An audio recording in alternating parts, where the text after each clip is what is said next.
And it won't be long until college football. And it won't be long until you won't have to guess when I'm going to strike up a live stream. Mark Rogers TV, the voice of college football. Here we are on a Saturday night late at 10 o'clock Eastern time. But if you know me and our live stream schedule, you know it's not late. It's only 10 o'clock. It's just the beginning of the evening here at the voice of college football. So thanks for jumping on. I know that I only gave about 15 to 20 minutes warning, but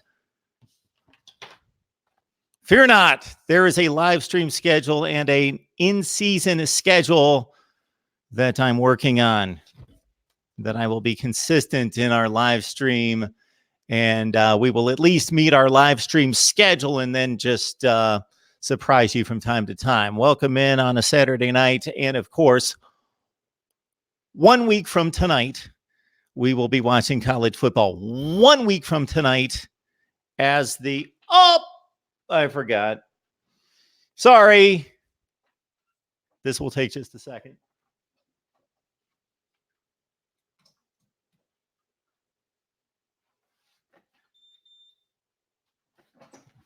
We're just 6 days and 21 hours away from college football. So that's 6 days, 21 hours. Does that make sense? Yeah, it certainly. I have turned this off and on about 52 times.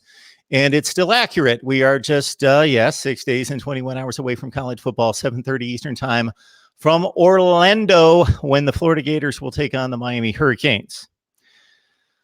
The phone lines are open at 860-325-3687. It was my intent tonight to preview, not week 0, because we are going to do that all next week, but week 1. Week 1 of college football, and the games that kick off starting Thursday, August the 29th. I hope that you have been entertained and informed and gained the insight into the many previews that we provided on positions across the country, team previews. I've worked on my notes for Ohio State and Nebraska just in the last day or so. And we just released a Clemson, Georgia Tech. It's our first game preview of the season with Ryan Cantor from Shaking the Southland. That was just released a few hours ago. And I've basically been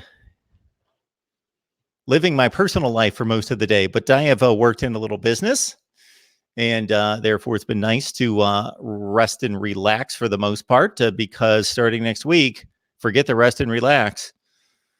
It's a full throttle, full go all the time. I had some people comment to me, Mark, man, you've backed off, or you've toned it down, or you haven't been here very often.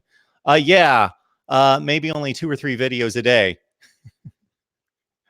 That's backing off for me, as opposed to our usual 120 to 150 videos per month, not per day, per month.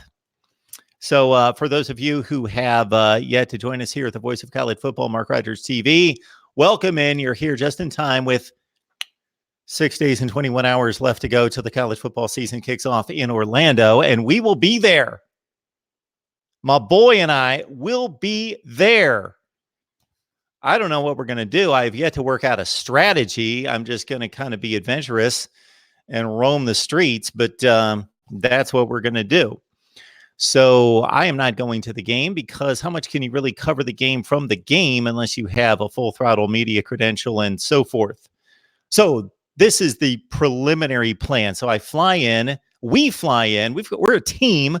We fly in on a Friday night about 10 o'clock Eastern time. We've got our gear. So this is the one thing I got accomplished for the business today.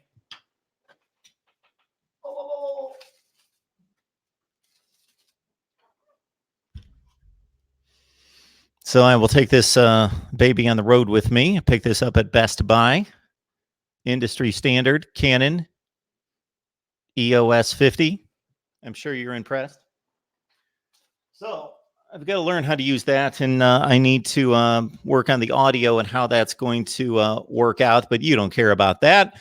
But we're going to work on that this week at some point, maybe on the plane. Knowing me, knowing how I operate, we'll be pumping out the content this week, and then on the plane down there, and once I get to the hotel, I'll figure out how to use the thing.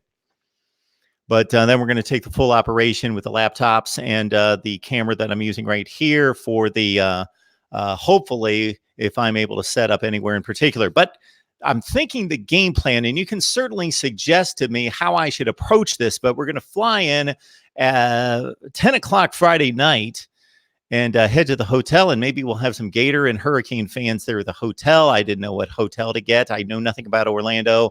The last time I was in Orlando was 2005 with my kids. So it's been 14 years, even though I can go there for more than half off. I guess choose not to, even though we had a great time. We were at Disneyland, Disney World. So this time we come in for the football game. And so I'm thinking, head to the stadium on Saturday. Head to the stadium at 2, 3 o'clock in the afternoon. People will be tailgating, and we will talk to the fans. And then I will head to whatever sports bar it is that Zoe has suggested that he's got the full layout there. And we'll check in there. And hopefully I can find myself a little corner, a little table there where I can set up shop. And we'll watch football. And I would like to live stream before the game, at halftime, and after the game. But you can imagine Wi-Fi in a sports bar. Who knows how successful I'll be. But we may have to record the pieces, edit, and then upload those. So be looking out for those starting Friday night late, all day Saturday. Then, of course, I fly back early Sunday morning after the game's over at 11:30, do all the post-game flights at 7 a.m., probably get up at, 3 in the morning? It should be quite a night. And then I'll come back here and can't crash. I'm going to have to upload all those videos and get you set for post-game. And then we'll take it off from there to preview week 1. So any suggestions on how I should approach this? This used to be something that I did way back when, but in a much different way, with a cameraman, a crew, plenty of gear that I didn't necessarily have to worry much with myself. So this will be an adventure. So we're going to head down to Orlando and do my best to cover football and speak with you, the fans. And I hope anybody listening, whether you're listening live, watching us live, or will be watching us once we record and post the video, let me know if you're going to be around. Would love to meet up with as many of you as possible.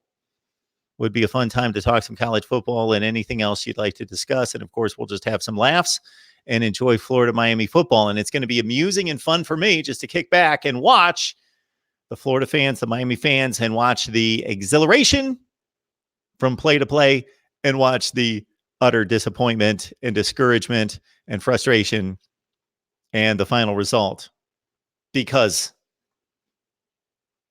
needless to say, I don't know that some of you get this, but I don't care who wins the game. My only rooting interest will be based on my prediction. I want my predictions to be right. Other than that, I want to see a good game. I'm going to be disappointed if it's 31-3. I want to see a really good football game, and I believe we will. Although I did put together a scenario in which I could see very feasibly Florida running away with it. Not that I'm going to predict that. My weekly predictions will be coming your way each and every week at the Voice of College Football Community. So look out for those. Please sign up at the Voice of College Football Community down in the description section below. Voice of College Football Community. You see the link right there in the description section below. Sign up and get my weekly predictions and an exclusive live stream from me. I think we've got the graphic right there. Thanks to my handy dandy producer and director. Yes, there it is, the Voice of College Football Community link. Yes, I'm going to check on the live chat very soon, so your comments and questions will not go to waste. Should have left my contacts in. I was out getting some ice cream with my daughter. Had a nice little trip down to DQ. We also, let's see, what else did we do today? Some shopping, and got my camera at Best Buy, and some pizza. All right. So let's get to football because I wanted to preview week 1 and, of course, answer your questions. The phone lines are open at 860-325-3687. Oh, right on cue. And this is going to be corrected. I don't know if it's going to be by game 1, but very soon, within the next few weeks. All right. Hey, it's Mark Rogers TV, the Voice of College Football. Who do we have on the line? What's up, Marcus DeAndre? How you doing? Hey, DeAndre. I'm doing great. How are you? I don't know if you're doing a call-in show or not. I just took a You chance bet I on am. driving right now. I am. I am. Okay. Got a couple questions. Huh? You said, okay. Fire away. Questions for you. All right. You didn't have Florida State the other night, the night that you usually have it. Yes. So my question is to Florida State. I don't know. Is James Blackman a senior this year, the quarterback? No, he's a so he was a freshman the year that he started when DeAndre Francois got hurt in 2017. I believe he kept his red shirt last year because he only played 4 games. So he's either a sophomore or junior. He's definitely not a senior. So what would you like to know? Ask that question. The reason why I asked that question, because I'm interested in knowing what Florida State's going to do at the quarterback position in the next couple of years if they don't get anybody in there. Because I know they've been struggling to recruit one. I thought Blackman might be a senior. So I was like, wow, they might not have a quarterback next year. So I was interested in seeing what the guys had to say about that. I don't think Blackman is going to skip his senior year and go pro. I don't think he's that type of player. So I was just wondering about that. Yeah, so James Blackman, he'll be back in 2020. Okay. Another question. Did you see ESPN's top 150 top 10 programs of all time? I did not. I think I know Alabama was number 1. Notre Dame was 2. And that's part of my problem. And Michigan was in there too, top 10. They had like a North Dakota State, which I can respect. And North Dakota State is a pretty good program. They had Yale in there, which I had an issue with that. Because if you're going to put Yale in there, you got to put Mount Union in there too. Because I think Mount Union won with like 5 or 6 Division III championship programs at one time. And then you got to look at historically black colleges also, like Tennessee State, Grambling, and Florida A&M. Too, if you're going to put Yale in there. They got a lot of championships, and I don't think Alabama, pre-segregation, would have beat those teams. So I'm just saying that it was kind of interesting. But my problem with Notre Dame being in there, I would put USC over Notre Dame. And you know a lot more about this than me, but before 1939, most of the programs could claim national championships just because, we had undefeated teams that we recognized as a national championship. Before the poll era, there was no consistent who was national champ that year. So I just want to hear your thoughts about it. Okay, DeAndre, so I try to be responsible with this, as you know, so I'm not just going to pick teams off the top of my head. To make a responsible response, I would have to really do the research and sit down with the numbers and see how it plays out. But you bring up a ton of great points to this, because it's just not about adding up championships and wins and losses and winning percentage. So you brought a number of things to mind here. Of course, you've got different levels. So are you going to rate those levels all the same? Or are you going to weight the Power 5, what is now the Power 5 or FBS, higher, or give it more weight than the Division II schools and the NAIA schools? Or are you going to weight them all the same? Are you going to take into consideration the segregation up until the mid to late 60s? Because, like you say, there is certainly, and once there was desegregation, it just didn't flood in. The floodgates weren't just opened. It came in as a trickle, and some schools were more accepting in some parts of the country than others. There are a lot of considerations to be made. And I think I would like to look at the list. I haven't looked at the list. I work at the place, but I haven't seen the list. I didn't even know it was out. Right.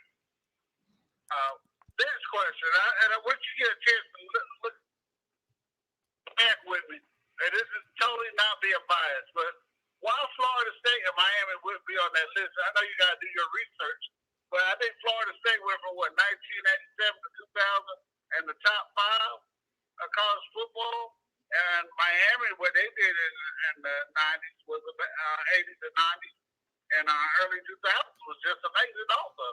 So I don't understand how you can't have those programs, but you'll put Michigan in there. You say, well, that's the all-time winning program.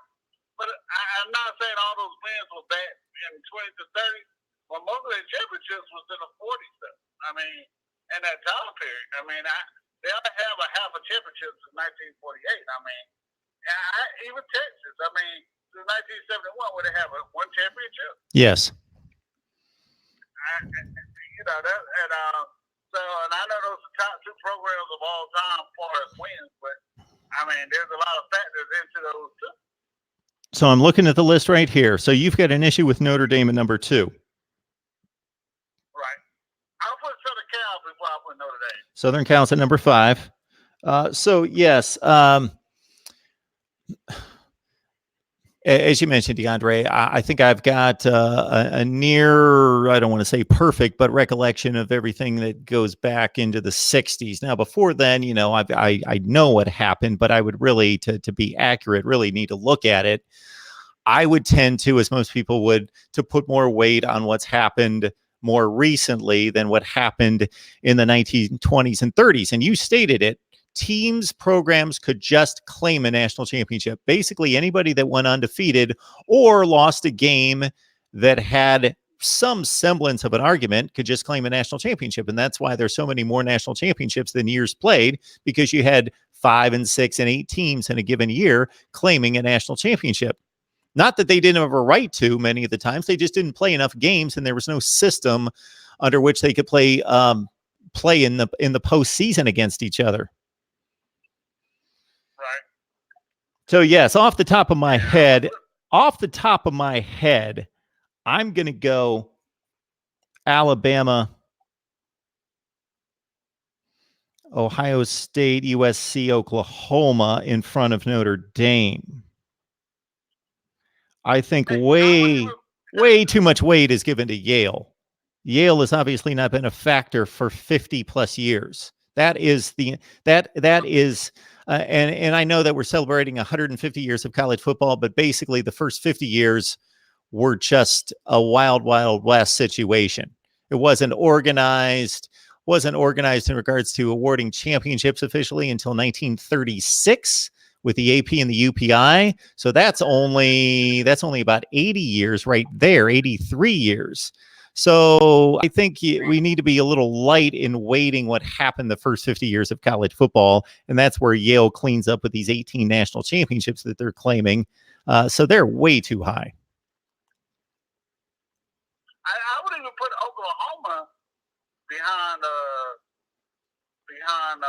Alabama before I would put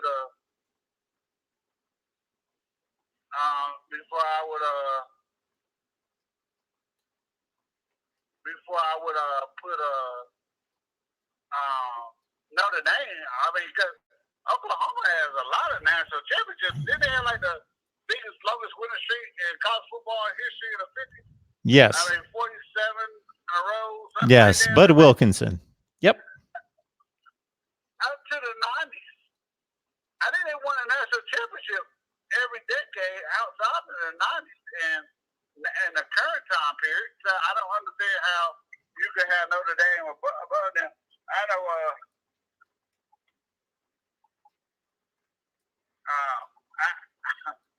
I just don't see it work. I'm just one of those people.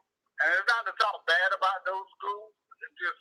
I just think that you could pick a better list than put Notre Dame number 2, because that's the most recognized name in college football outside of probably, along with Alabama, those 2 top names in football. And I would say Miami's up there too, but I would have to put Miami and Florida State in there somewhere. I don't know a lot about North Dakota State, but I know they won like 5 championships in a row or something like that. But if you're gonna put Yale in there, you gotta put Mount Union in there. I mean,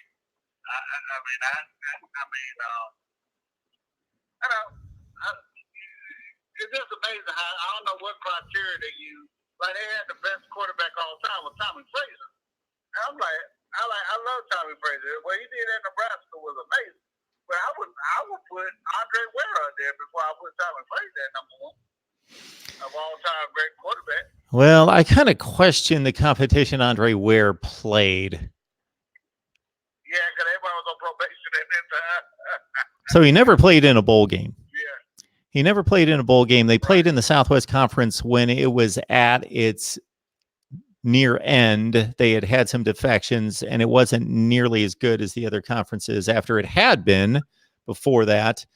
And they just never really played significant out-of-conference games. And, of course, the offense was gimmicky, and it allowed for a lot of points and a lot of yardage and TDs.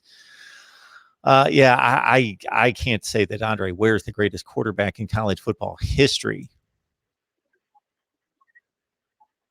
Right. Yeah, I still remember, I know it was Klinger, but I remember when Houston and Miami got together on a Thursday night. It was ugly. Yeah. Yeah, so, but I think you come up with a lot of great quarterbacks of all time. I mean, I'm not even gonna say Peyton Manning or Luck was, because neither one of them won a championship, and their offenses were based differently than what you see now. And I mean, I don't know how you say it. I know a lot of people say, what's my boy name? Peyton's dad. Peyton Manning's dad was the greatest. Archie Manning. I never saw him play. Sure. Yeah, Archie Manning. But again, I go back to the segregation thing. Who was he playing against? I mean, I really don't know. Well, he was just starting to play against African American players, but not many. He was drafted in 1971, so he was just starting to see desegregation. Roger Staubach, for a Navy team that at that point never was on the national radar, he led them to a Cotton Bowl and a top 10 ranking and won the Heisman Trophy and basically just carried that team in 1963. You know what? Your guy, I know it's very recent history, but who played a better 2 seasons in a row at a championship level? Now, guys had better statistics in meaningless games, but at a championship level, to carry a team that was outclassed by Alabama and to take it to a 45-40 game and roll up over 500 yards of total offense in the 2015 championship game, then come back in 2016 and lead those last 2 drives in the fourth quarter to beat Alabama and an NFL stacked defense. I don't know who's played better in the clutch that I've ever seen than Deshaun Watson. Right. Yeah, that's true. But, I mean, it's hard to say because if Trevor Lawrence win the championship this year, everybody going to forget about Deshaun Watson. But I won't forget about him. But, I agree, but it's hard to say. I mean, there was a guy in Tennessee, they called him Guy's Gift, and everybody was talking about how special he was when he was at Tennessee in the 70s. So, there's a lot of quarterbacks. I mean, I love Tommy Frazier, but I won't say he was I love watching what's the guy, Tony Rice play at Notre Dame. I mean, I would even say Mike Vick. I mean, Mike Vick was a monster in college. I mean he was. I'm not gonna say he was the first person, but I know him and Sean King was one of the first ones to go with the spread offense type or read option. I mean, Charlie Ward and stuff like that. But I mean, I just have a problem with that college football. I'm not gonna lie to you. It's real biased and it doesn't take a lot of factors into things. And I'm not saying Notre Dame is a bad program, but I don't think they're number 2 behind Alabama. I don't listen to everybody else talk about it.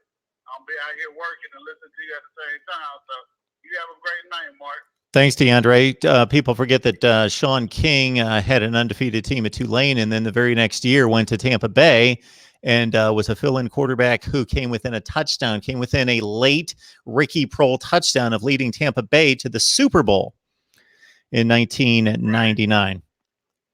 All right, DeAndre, we appreciate it.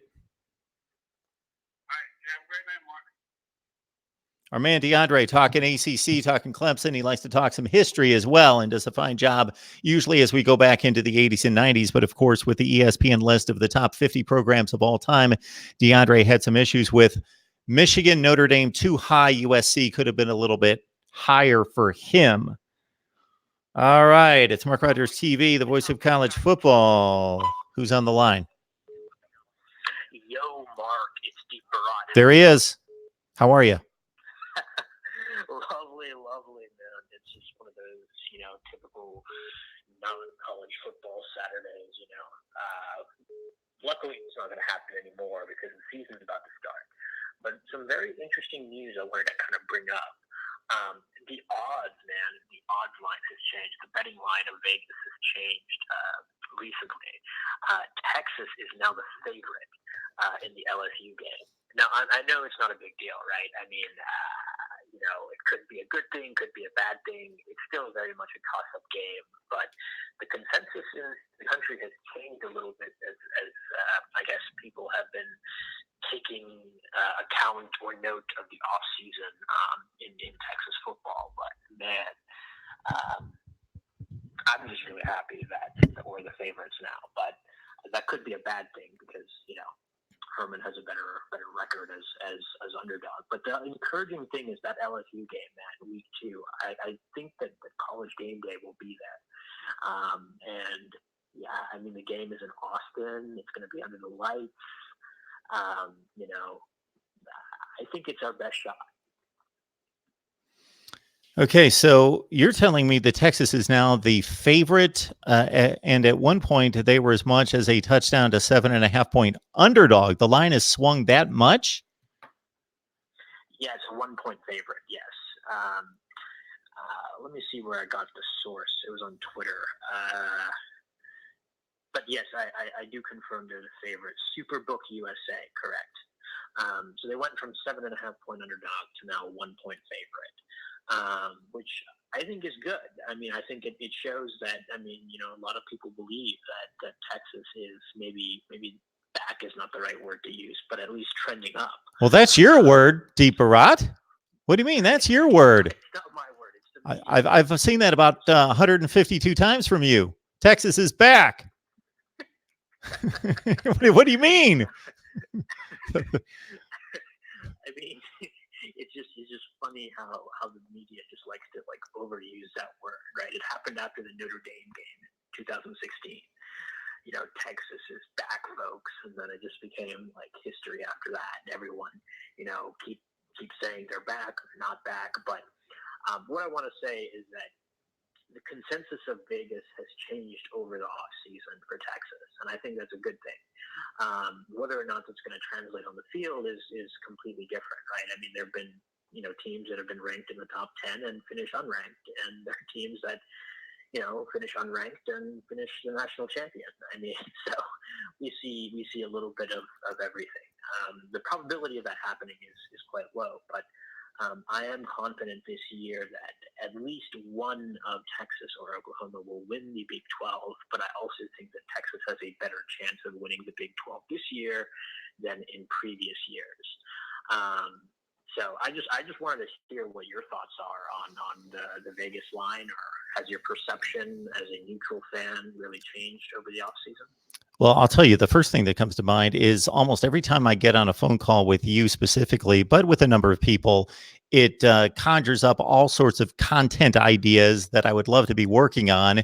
One is what you just brought up, and I actually mentioned this a few months ago as a good off-season project, so I'll have to save it in my back pocket for next year, and that's taking the preseason rankings and then comparing them to the final, let's say, AP rankings or the final aggregate rankings, and trying to determine over the last 5 years, 10 years, 15, 20 years, what programs have been overvalued in the preseason and which programs have been year to year undervalued. That would be intriguing to me, and I would have to put up, comprise some kind of formula, but I think that would be intriguing. Now, in regards to the line of the LSU-Texas game, I was surprised that Texas was a 7-point underdog to begin with, considering that the game's at home. That's usually, that's a 3-point swing. Consider it's not a neutral site game. So you're talking about a 6-point swing, and that LSU has not, even though they're promising us an explosive offense that's going to open it up this year. For LSU to be a strong favorite against anybody of a quality team, they don't score many points to begin with. So I was going to jump all over Texas with the 7.5 points. Now you're going to give me something to severely think about, because I think it's going to be a great game.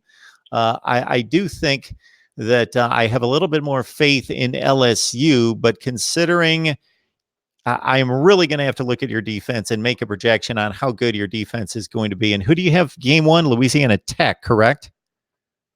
Correct, yes. Yes. So that'll tell us something. They're a capable opponent.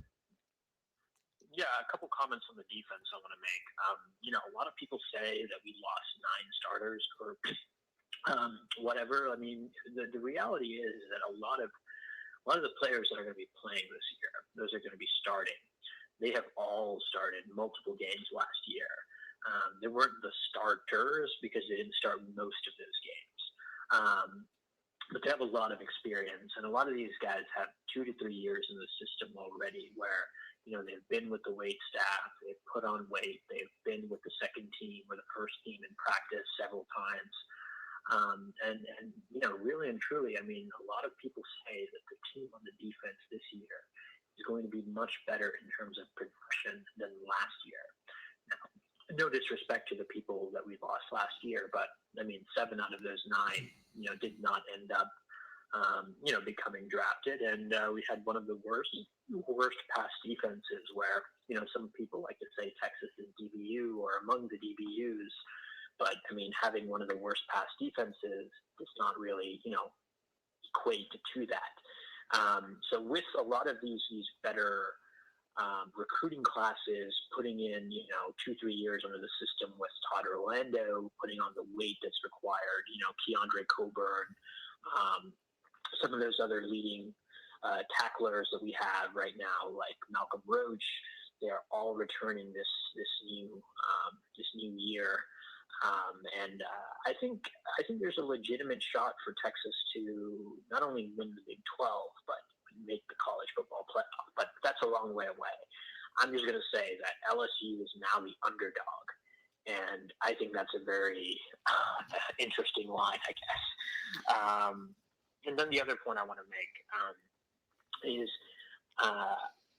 surprisingly, I mean, we already know that Michigan is the favorite, right? But surprisingly, man, I'm telling you, I would not be surprised if Ohio State wins again. And I know that a lot of people say that Michigan is the de facto favorite, but I would not be surprised if Ryan Day goes into the big house and just massively upsets, the Michigan fan base. Again, I guess. So I got to say, though, my predictions, my season predictions are coming out on Wednesday night. We're going to do a big live call-in show at 10 o'clock after we do our Florida State, Miami, Ohio State trifecta for 3 hours. I'm going to slug it out for who knows how many hours, and we're going to talk predictions, and I'm going to run through my predictions, which I have no idea what they're going to be at this point. But I got to tell you that the more I look at those two rosters, the more I look at the positional units and what Michigan lost on defense, they will win the Big Ten at some point. They run too good of a program. And Harbaugh, I know that he's hated and he's laughed at and mocked because he's not pulled through with a championship, but he's upgraded the program significantly. And this just can't go on forever. But Ohio State still has a decided advantage in talent. It's not a runaway. Michigan is top 15 talent, but Ohio State has top 3 to 5 talent. And if this game was played in September, I would feel better about the Michigan cause. But now that it's being played, obviously the last game of the season, as it always is, I got to think the way Ryan Day develops quarterbacks and develops offensive play, and he is a mastermind in matchups and scheming, that they are going to be ready for that game and on full throttle at that point of the season. I could see Ohio State maybe losing 2 games, possibly, but still going to Michigan in week 12 or week 15, whatever it is, game 12, and beating Michigan again. Yeah, but here's the interesting thing, Mark, is that Ohio State does not have to play Penn State on the road, whereas Michigan has to go to Beaver Stadium, Yep. likely in a night game. And again, I know that Penn State is not as talented as previous years, but they are still a very good team, and they're playing at home. They're going to be playing most likely under the lights. So I wouldn't be surprised, actually, if I can see Ohio State dropping one because they do every year almost, for the last couple of years at least. But I wouldn't be surprised if both teams are 10-1 entering into that final game of the year. Or better, who knows. But 10-1 is a realistic record. And the winner of that game will most likely win the conference. But you never know about Nebraska. A lot of people are hyping them up this year. But I think that it's going to be a very interesting year to see whether or not the dynamics have really changed. And also for Texas, whether or not someone else besides Oklahoma is going to win the Big 12 and make the college football playoff. We've seen Baylor and TCU and even Kansas State, they've won the Big 12 and the shared champion this past decade, but we haven't seen anyone from the Big 12 really make it on a national stage. We saw Oklahoma State had a really good year in 2011, TCU in 2014, but besides Oklahoma, it's been a kind of a one-team race, and that's kind of why a lot of people are very excited about Texas this year.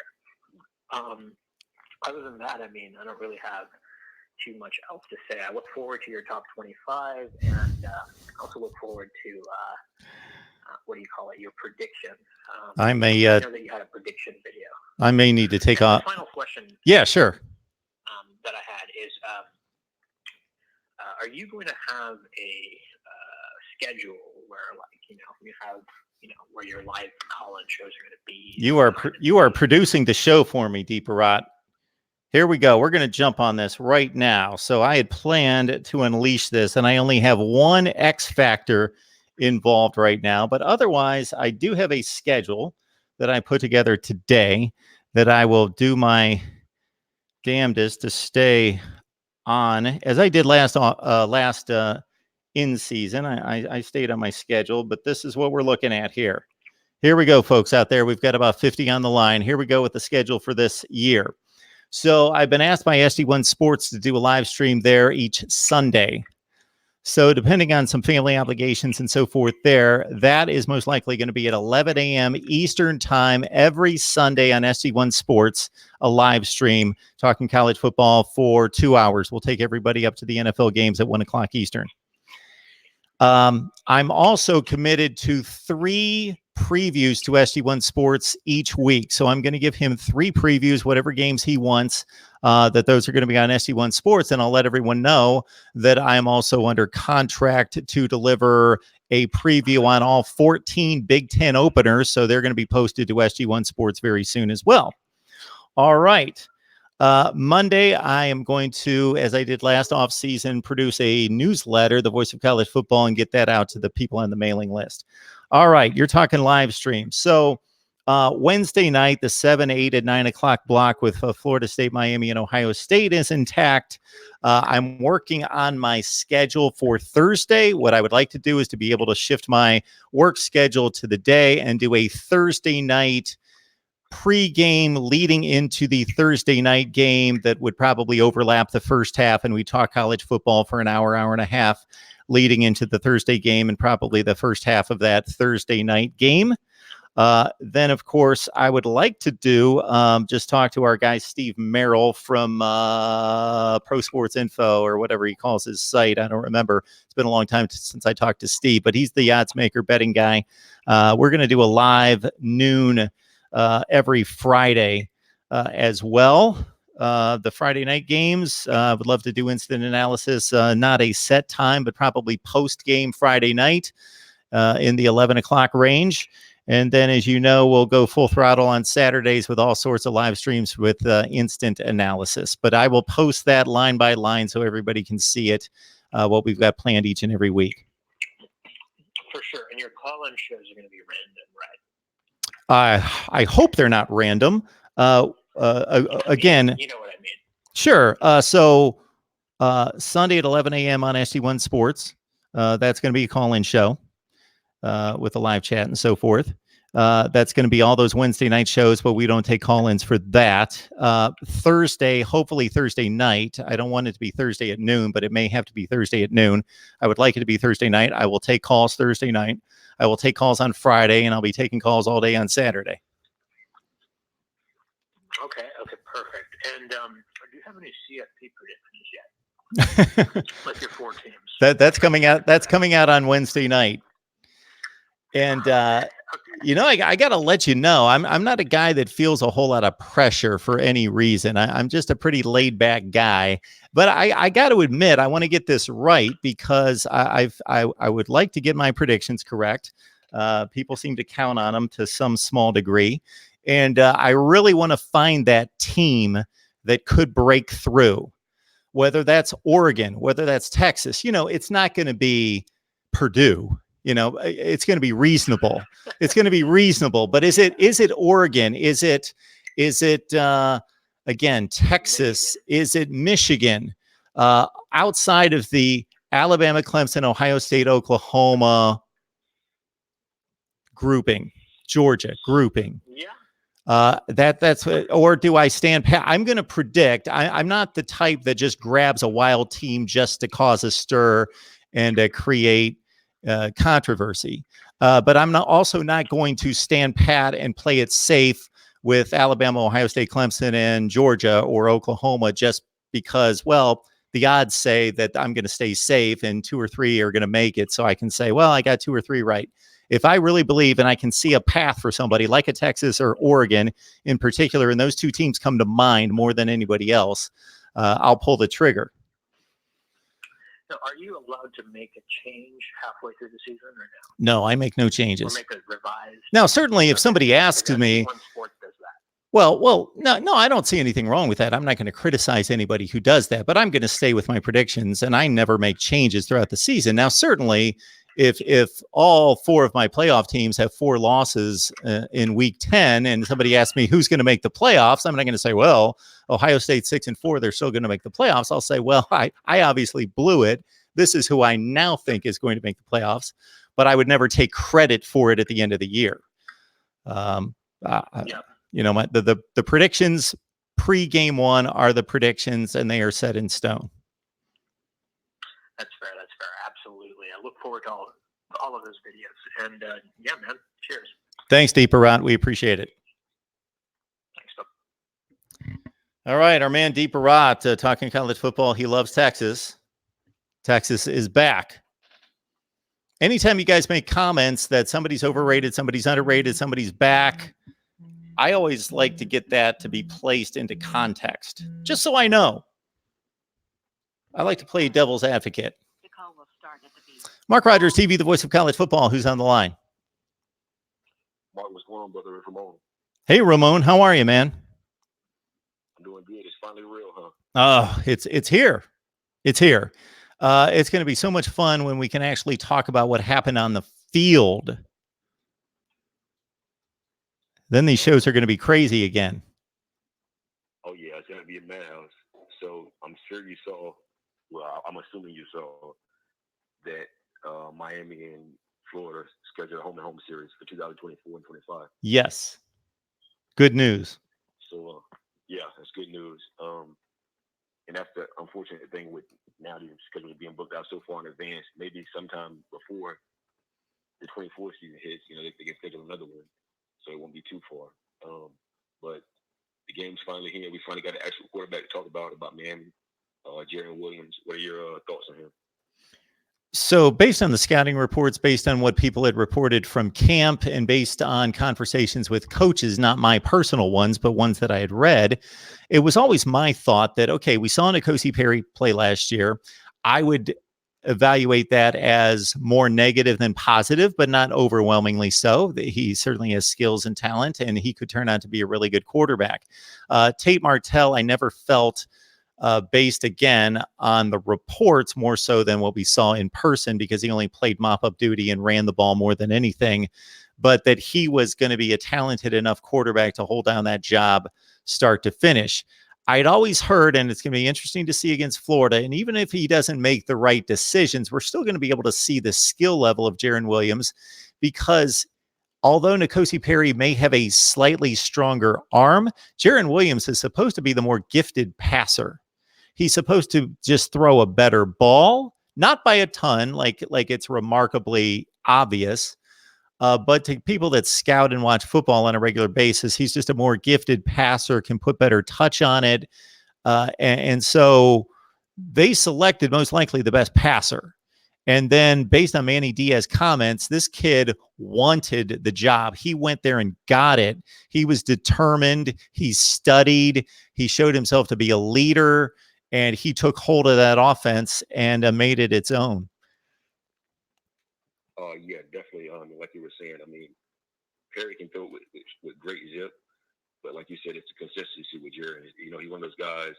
When you look at his, his practices, and obviously, I can't act like I know everything about him from top to bottom, because like most people, most of the stuff I see is high school film, but he has a lot of really good throws as far as consistency, as opposed to one wild throw and then a couple of plays that are head scratchers. So that's one thing that I like.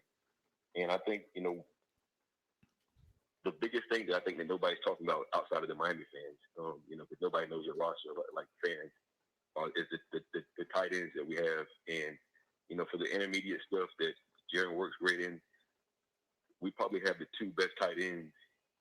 And me, I don't really throw out wild things, but I'm willing to bet we have the best two tight end set that we've probably had in 7-8 years at Miami. So I think from an intermediate standpoint, it's probably going to be the best that's been in years. And I would say, I would go out on a limb and say it's the best defense we've had at minimum 10 years. Would you agree with that? The best offensive line. Was that the last thing you said after the tight end? Oh, the best defense. Not the offensive line. That's definitely Okay. I'm sorry I missed that. I was searching for a comment there. So I like your evaluation of the tight ends. That's going to be interesting to see, because any defense can only line up so many guys in the secondary. Even the great defenses in the secondary, LSU, Ohio State, Georgia, Alabama, and we may see one with Florida. With a ton of defensive backs that are really talented, highly recruited players. But it's difficult to cover a team that has like 4 and 5 options. And that's potentially what Miami has. So that's a good point in regards to the tight ends and their use of the tight ends. And any team that's got tight ends that are obviously big, they're just a matchup issue. If they're really talented, they're a matchup issue from a whether it's a speed on a linebacker or whether it's size on a safety or on a fourth corner kind of situation. But in regards to the defense for Miami, I don't know if you're going to be as disruptive up front, as dominant as you were with Gerald Willis and Joe Jackson. Those guys were just wreaked havoc. I think you still have a really good defense, like a top 15 defense, but those guys, Gerald Willis, he was as dominant a defensive lineman, he and Quinnen Williams with Alabama, that just, if you're watching football and you typically just watch the ball and watch like a fan, you can not really register any play from the defensive linemen unless they, beat the tackle and get a sack. But in terms of disrupting plays, those guys jumped off the screen to me last year as just being guys that changed series, just threw back, tackles and guards into the backfield and caused 2nd and 13s on a fairly regular basis. And so I think Miami's going to miss that. And I know that the replacements, and we've talked about them, as you well know, with Cam Underwood in particular, and broken down all the personnel units, that the defensive line is still going to be good. But, man, those guys were dominant. Well, what I will say is, and even though Joe Jackson was an end, he had the ability, because of, his body type, to press inside the gaps also. And, obviously, Gerald Willis just wreaked absolute havoc. I mean, he was a bully in the trenches. But I think from an outside pressure standpoint, with the defensive ends, I think we'll wreak more havoc from those positions. I don't think we'll have, the inside gap problems that we caused as much last year. But one thing I'm almost willing to go out on a limb and bet is that from a defensive end standpoint, the pressure that we'll be able to put outside, we'll probably have more sacks this year, but our havoc rate won't be as high. We won't have as many tackle for losses as a whole, but I think our sack number will be up, if that makes sense to you. Well, your havoc rate was ridiculous last year. It was 24%, meaning 24% of the plays that the offense ran, you threw it down for either a yardage loss or a pass breakup, deflection, just a negative play, and that's crazy. You're not going to be able to keep that up. Nobody will. On a consistent basis year to year. But I think that havoc rate's still going to be in the 18 to 20 range, something like that. Your defense is still really good. You just need to stay away from the injury bug, especially in the secondary. Oh, yeah, and we've had some transfers, too. So there's a friction right there. So, in the last couple of days, we had a couple of transfers. All right, Ramon, anything else for me? Yeah, just one more question. What's your biggest matchup that you're willing to see besides? Well, I don't want to say besides that, but I think right now, with the news coming down in the last couple of days, I think Jarren Williams, as a young freshman quarterback against a veteran defense, is probably more obvious. But outside of that, what's your biggest matchup you're looking forward to seeing this game?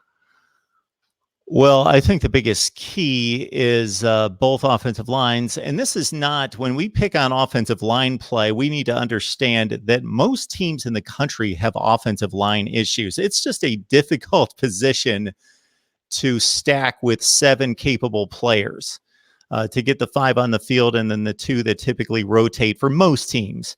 It's just a difficult. And then with the speed in today's game at the defensive end position in particular, oh my goodness, it's just a difficult situation to staff an offensive line and be really good. So that's where the game's won and lost. Certainly, I know what I'm going to get, I think, out of Felipe Franks.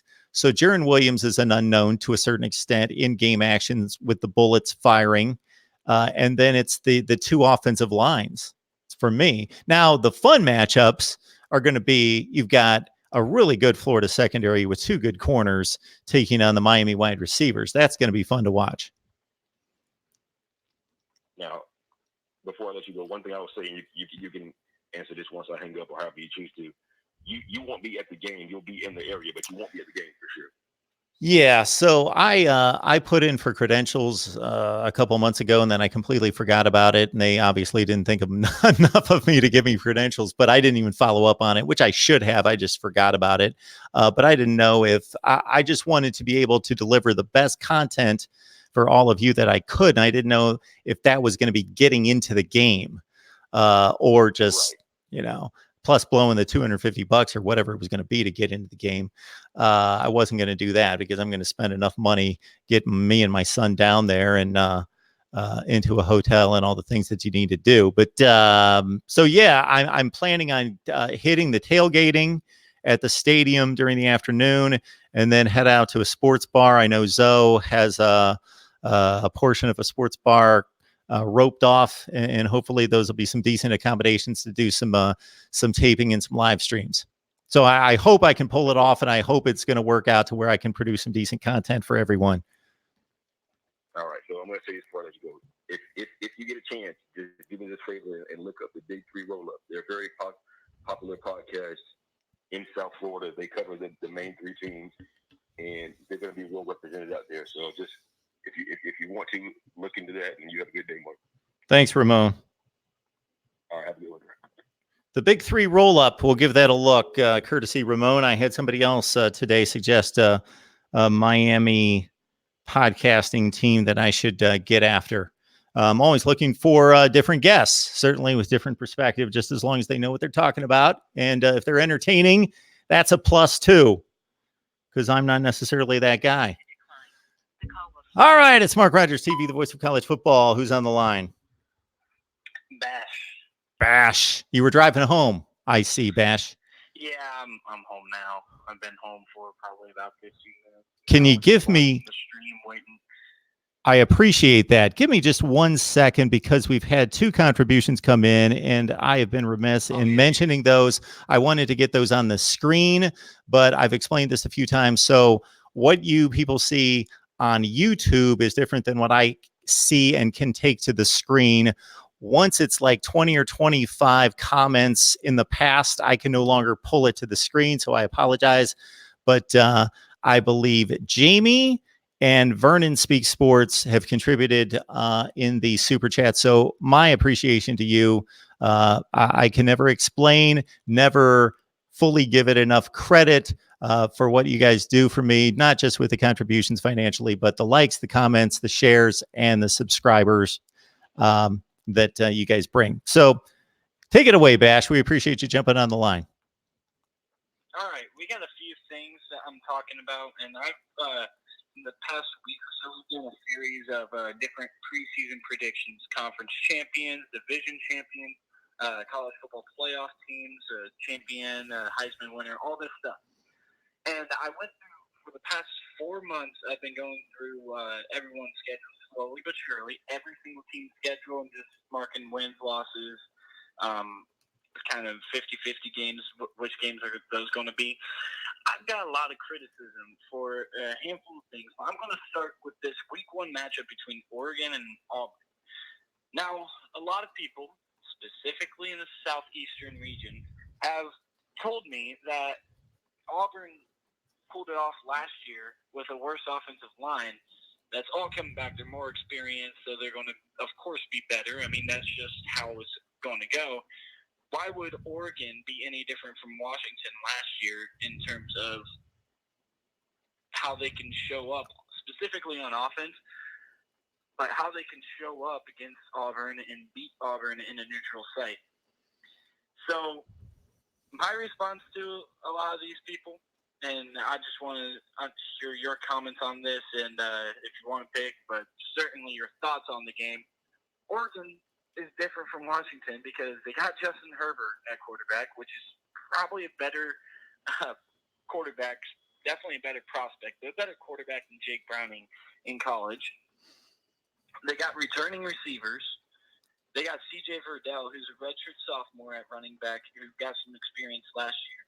And the most important part, the biggest difference between Washington and Oregon this year, Oregon has the best offensive line in college football. You are talking about a group that has 4 out of the 5 starters projected at least going to be redshirt seniors, and the only one that's not is a very good prospect in Penny Sewell. I apologize if I Sure, I know who you're talking about. So my pick here is definitely Oregon. I got them winning probably by a touchdown, 7-10 points, somewhere along those lines. I want to get your thoughts. Maybe I'm seeing this perspectively. My perspective is off here. So I want to get your thoughts on that game real quick. So first of all, in thinking back to the Auburn-Washington game, I found it the most entertaining game of week 1 from what I remember. It wasn't high scoring. It's not because it was just filled with dynamic plays from that standpoint. But that game, those 2 teams went at each other. That was a hard-fought game. Washington could have easily won that game. You couldn't come away from that game and say one team was really better than the other. Of course, Auburn won the game, and that's what matters. All right. So Jake Browning versus Justin Herbert, in regards to production on the field, it's fairly close. But yeah, there's no question that Justin Herbert is a much more talented and gifted thrower than Jake Browning. Jake Browning made the most of what he had. He was a very, very productive collegiate quarterback, a very strong leader, very good quarterback. Justin Herbert's a much more gifted passer. He did not have the support from his wide receivers to be able to display his skills as much as he should have last year. They just didn't have the confidence. They had as many dropped passes as almost any team in the country. They did lose Derek Dillon, their leading receiver. Yeah. Now they bring in the kid from Penn State, Juwan Johnson, and they've recruited well at that spot. I don't know that they have better running backs if you go too deep than what Washington brought with Myles Gaskin and the kid Samed. I can't think of his name. That's going to be back this year. My mind's slipping on me on the Washington backup running back. There you go. Thank you so much. But I think that's pretty comparable, too deep at running back with what both teams have had. So you make a great point with the Oregon offensive line. Washington had a good offensive line last year, but it wasn't as good as what Oregon's going to bring to the field this year. I don't know that they have the best offensive line in college football. It's kind of hard for me to believe that there would be a best offensive line in college football from the Pac-12. Better than Georgia? Better than Michigan? I would place them over them. I'm thinking, when I'm thinking best offensive lines, I'm thinking Georgia. I'm thinking Alabama. I'm thinking Clemson, Michigan. Those are the teams that come to mind first and foremost. And of course, Oklahoma lost so much from what was probably the best offensive line last season. But Oregon's certainly a top 5 offensive line. Defensive. I think they're in the discussion. Yeah, that's what I say. Top 5. And certainly that Washington defense, though, was a really good Washington defense last year. They've had a really good defense there. And I know when we talk secondaries, we talk LSU and Ohio State and Florida and Georgia and Alabama. But Washington's had one of the best secondaries in college football. And certainly they lost most of those guys from last year, but they were playing at the end of their careers there in that game. So I would give Washington, with Rapp and with the players they had in the front 7, I think they were a slightly better defense. And of course, to your point, Auburn's going to have the advantage they're going to have at quarterback that they didn't have last year is they're going to have mobility at quarterback. And they're going to have the type player that Gus Malzahn is comfortable coaching and scheming for as a play caller at quarterback versus what they had with Jarrett Stidham. Now, Jarrett Stidham's a better passer. Well, at least probably at this stage of what they're going to have with Gateway or with Nix. But there's the unknown factor of having a first-time starting quarterback for Auburn, and that's most likely a big disadvantage against an NFL top 10 pick at quarterback. Okay, I appreciate your thoughts on that. Definitely some more stuff to think about with that game before I make a 100% sure pick coming into week 1. As of now, I'm going to keep Oregon, but you kind of made it a little more considerable for Auburn. I wouldn't be surprised if it goes the other way. Another topic that I got criticized for, I'm not going to go through all of them because, you release these predictions to the public and to a bunch of Facebook groups. They're going to find something to criticize. Of course. Texas A&M is a very interesting team this year. Yep. Now, they got a really tough schedule. We know this. But those 3 tough games that we're talking about, probably the top 3 for most people going into the season, but certainly 3 top 5 teams at Clemson versus Alabama and at Georgia. Here's the thing with those 3 games. Texas A&M plays all 3, Clemson, Alabama, Georgia, in separate months of the season. Clemson is September, Alabama's October, Georgia's November. So I wouldn't be surprised if Texas A&M wins 2 of these 3 games. Heck, I wouldn't sell them short based on matchups. I wouldn't sell them short to win all 3. I'm not going to pick that right now. And then you got Auburn and LSU. If they split that and win 2 of the 3 games upsetting the Giant Slayers of sorts, they could go 10-2 and finish in the top 10. And probably honestly have a little bit of discussion for the playoff with their tough schedule.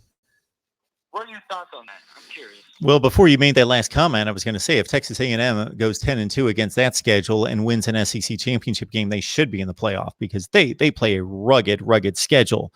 I would be surprised if they win 2 out of those 3. That's a tall task. Again, 2 of them on the road. And I know that they're separated, but it's not like they play a bunch of cupcakes other than those 3 with what they've got to deal with in the division, LSU and Auburn. I think Texas A&M is the next. They're built to challenge Alabama, or they have the building blocks started to challenge Alabama long term. I think LSU is the bigger challenger this year. That's my thought right now. But I think Texas A&M is building something special that could would have a greater chance of challenging Alabama in the next 2 to 3 years. Okay. Yeah, I can see that. I'm not quite sure what I'm going to end up doing before I finish this, because I'm going to finish this before that game in Florida and Miami. I'm not quite sure what I'm going to do here with Texas A&M, because I see anywhere between 10-2 and 7-5, because they got Arkansas on here that's always played them tough when they play that neutral site game. Yep. They have Mississippi State on here who can always surprise people. So I really don't know what to do with Texas A&M. I just wanted to get your thoughts, and that could certainly help. All right. So no quarterback's gonna play their A game each and every week, but we need to see that a little bit more consistently out of Kellen Mond. He's not going to be able to play like he did against Clemson in the second half each and every week against the huge opponents. But I just the other day reviewed his numbers game by game by game, and what stuck out to me in particular was I remember he had 3 games that were pretty awful. And he had a really bad fourth quarter against Auburn when they were up by 10 points, controlling the game, salting the game away. They had a drive inside Auburn's 40. They were preparing to put the game away with about 7 minutes left, and he threw an awful interception in that game that turned it around and lost the game on the Plains. So if he becomes, I think his completion percentage was around 57% last year. In college football these days, and with his receivers, they're winning most of those matchups. Most of those 50-50 balls, their receivers are crazy good. They have one of the best receiving cores in the country. He needs to get that number up to about 65%. If he can be more consistent with that receiving core, then that's one of your big keys right there. Okay. Last thing I'm going to do, and I'm going to leave you with this to go ahead and comment. My Heisman winner at this moment is a dark horse. I always go with the dark horse, and it's paid off before. It didn't last year because I undersold Kyler Murray. But I'm going to go with Sam Ehlinger as the Heisman winner. And this sounds crazy, but not really. He's a very good quarterback. Okay, a lot of people have called me crazy. Yeah, they don't know what they're talking about. Very, very good quarterback.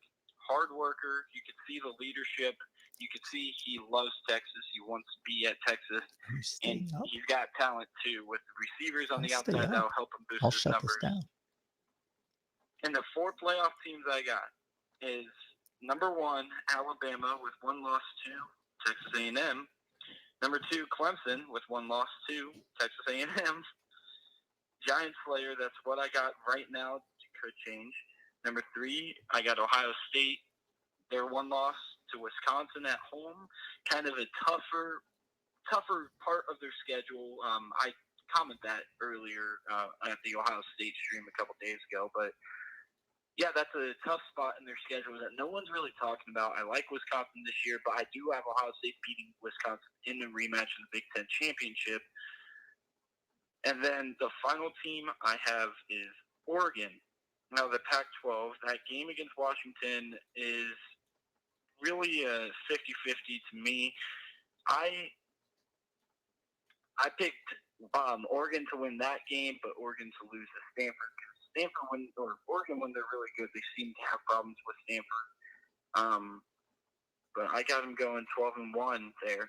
All right, but there's my picks, and I will let you go. Okay, Bash, one more time. Alabama, Ohio State, Oregon, Texas in the playoff. Is that what I caught? No, Clemson. Okay. Clemson. I had Alabama, Clemson, or Ohio State, Oregon.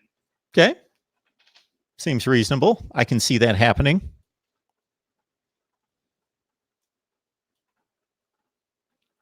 You got to understand, anytime there's a big matchup non-conference and there's an SEC team involved, I think I'm right in my thought that I start out evaluating that game, giving the SEC team a bit of an advantage. And I know some people will beat me up for that, but I just think it's proven over and over that when in doubt, take that speed, take that NFL talent. And there's no question that in an Auburn-Oregon matchup, despite all that we just mentioned, that Oregon will probably end up being the better team overall and certainly have most likely the better record because of schedules, Auburn will have more NFL players.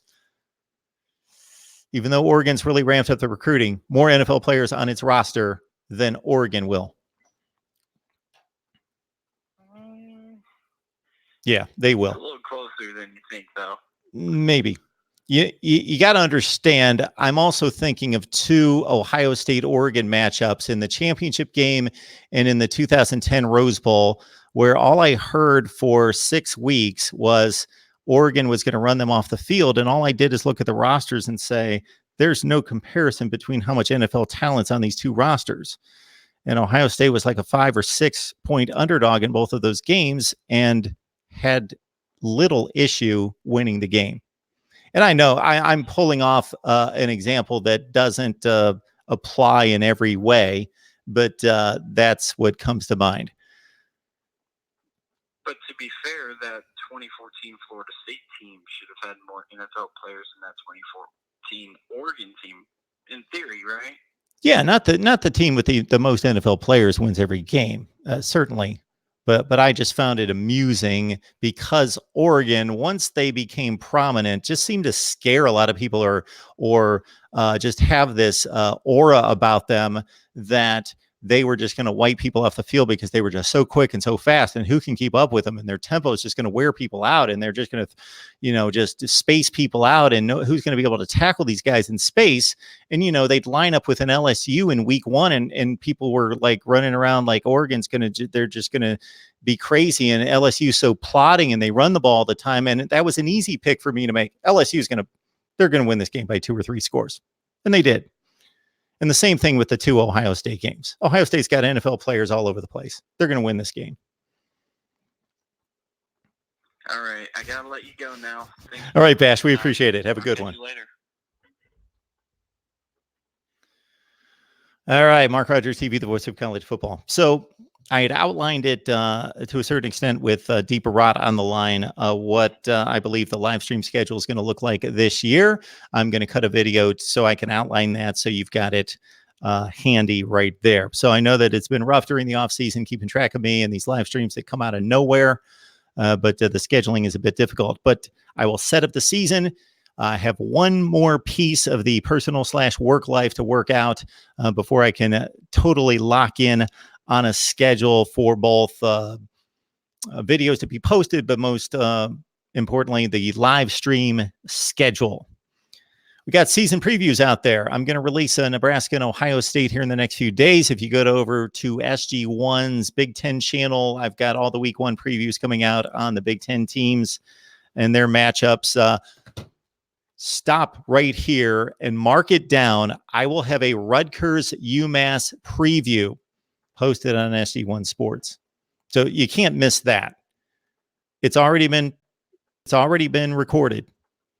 It's stellar. Rutgers UMass analysis, a preview and prediction on the Minutemen and the Scarlet Knights. How can you miss that?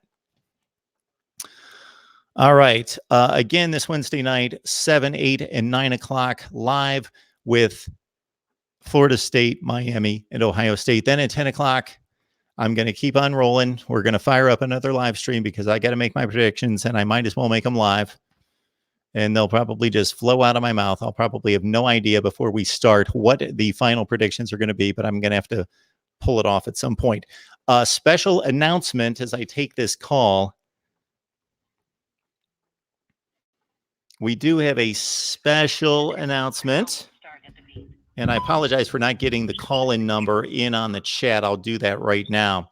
But special announcement that this coming Monday at 1 o'clock Eastern time, we're doing a live stream with Cam Underwood from State of the U previewing the Florida game. So we're doing Miami-Florida matchups for 90 minutes live, 1 o'clock Eastern time on Monday.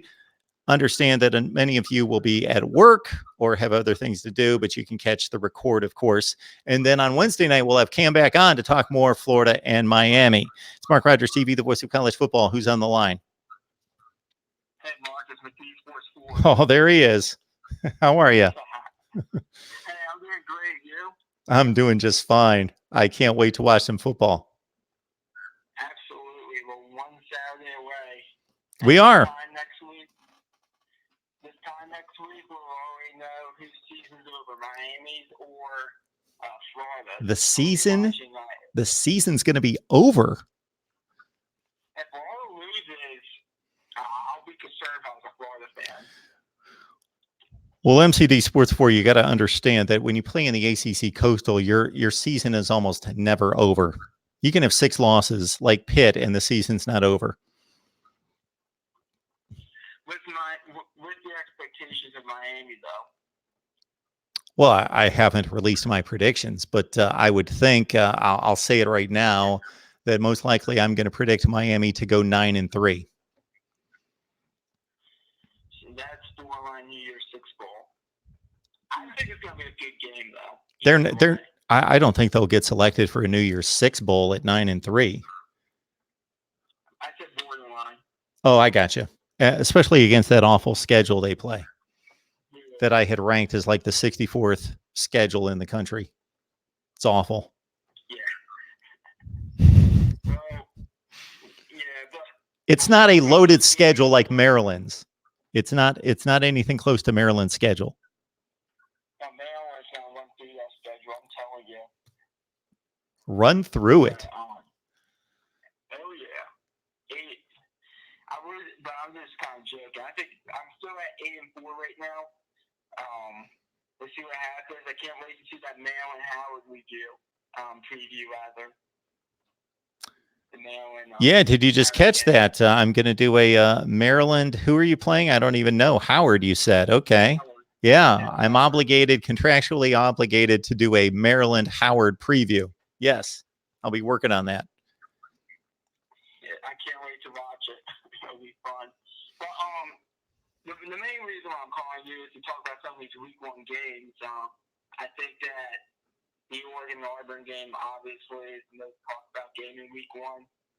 But I want to take a side note, and I want to talk about a game that no one is talking about.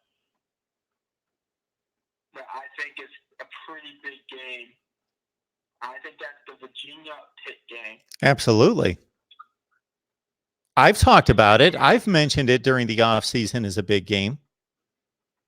You have, but no one else has. Okay. Let's just understand what the standard is here. I realize that game determined, that was the game that decided first place the first week of November last season. And this year they're playing at Pitt. And Virginia should be a little bit better than Pitt, we think right now. But yeah, that's a key game.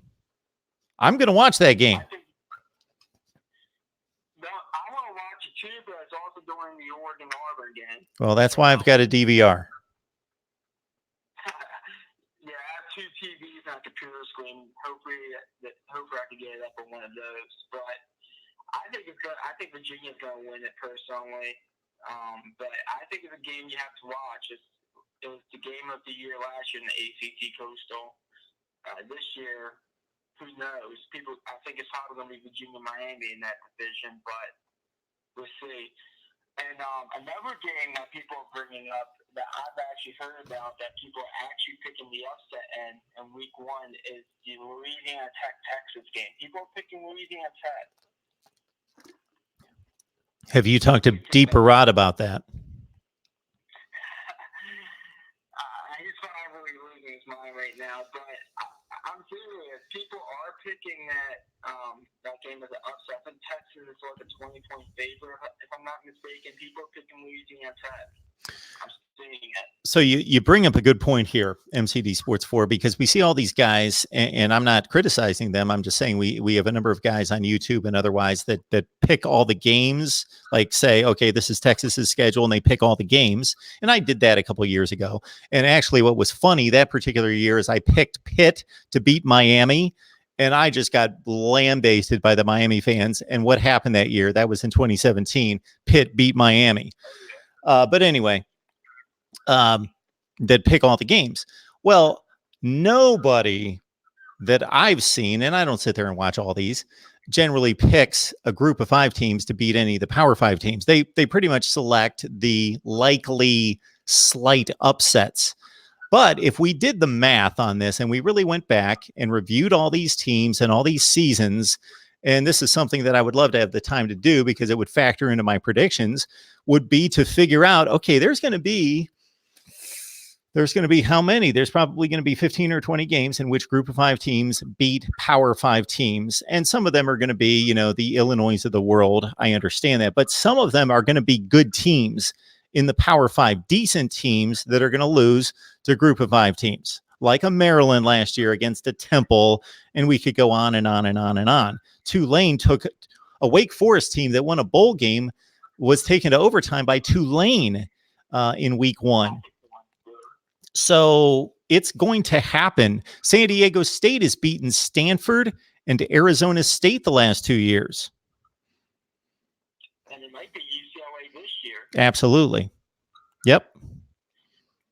So, personally, I have Texas winning that game. But, I've seen people pick that one. Another one that's kind of surprising that I've seen people pick is Akron versus Illinois. I've seen people picking Akron over Illinois. So what did I do?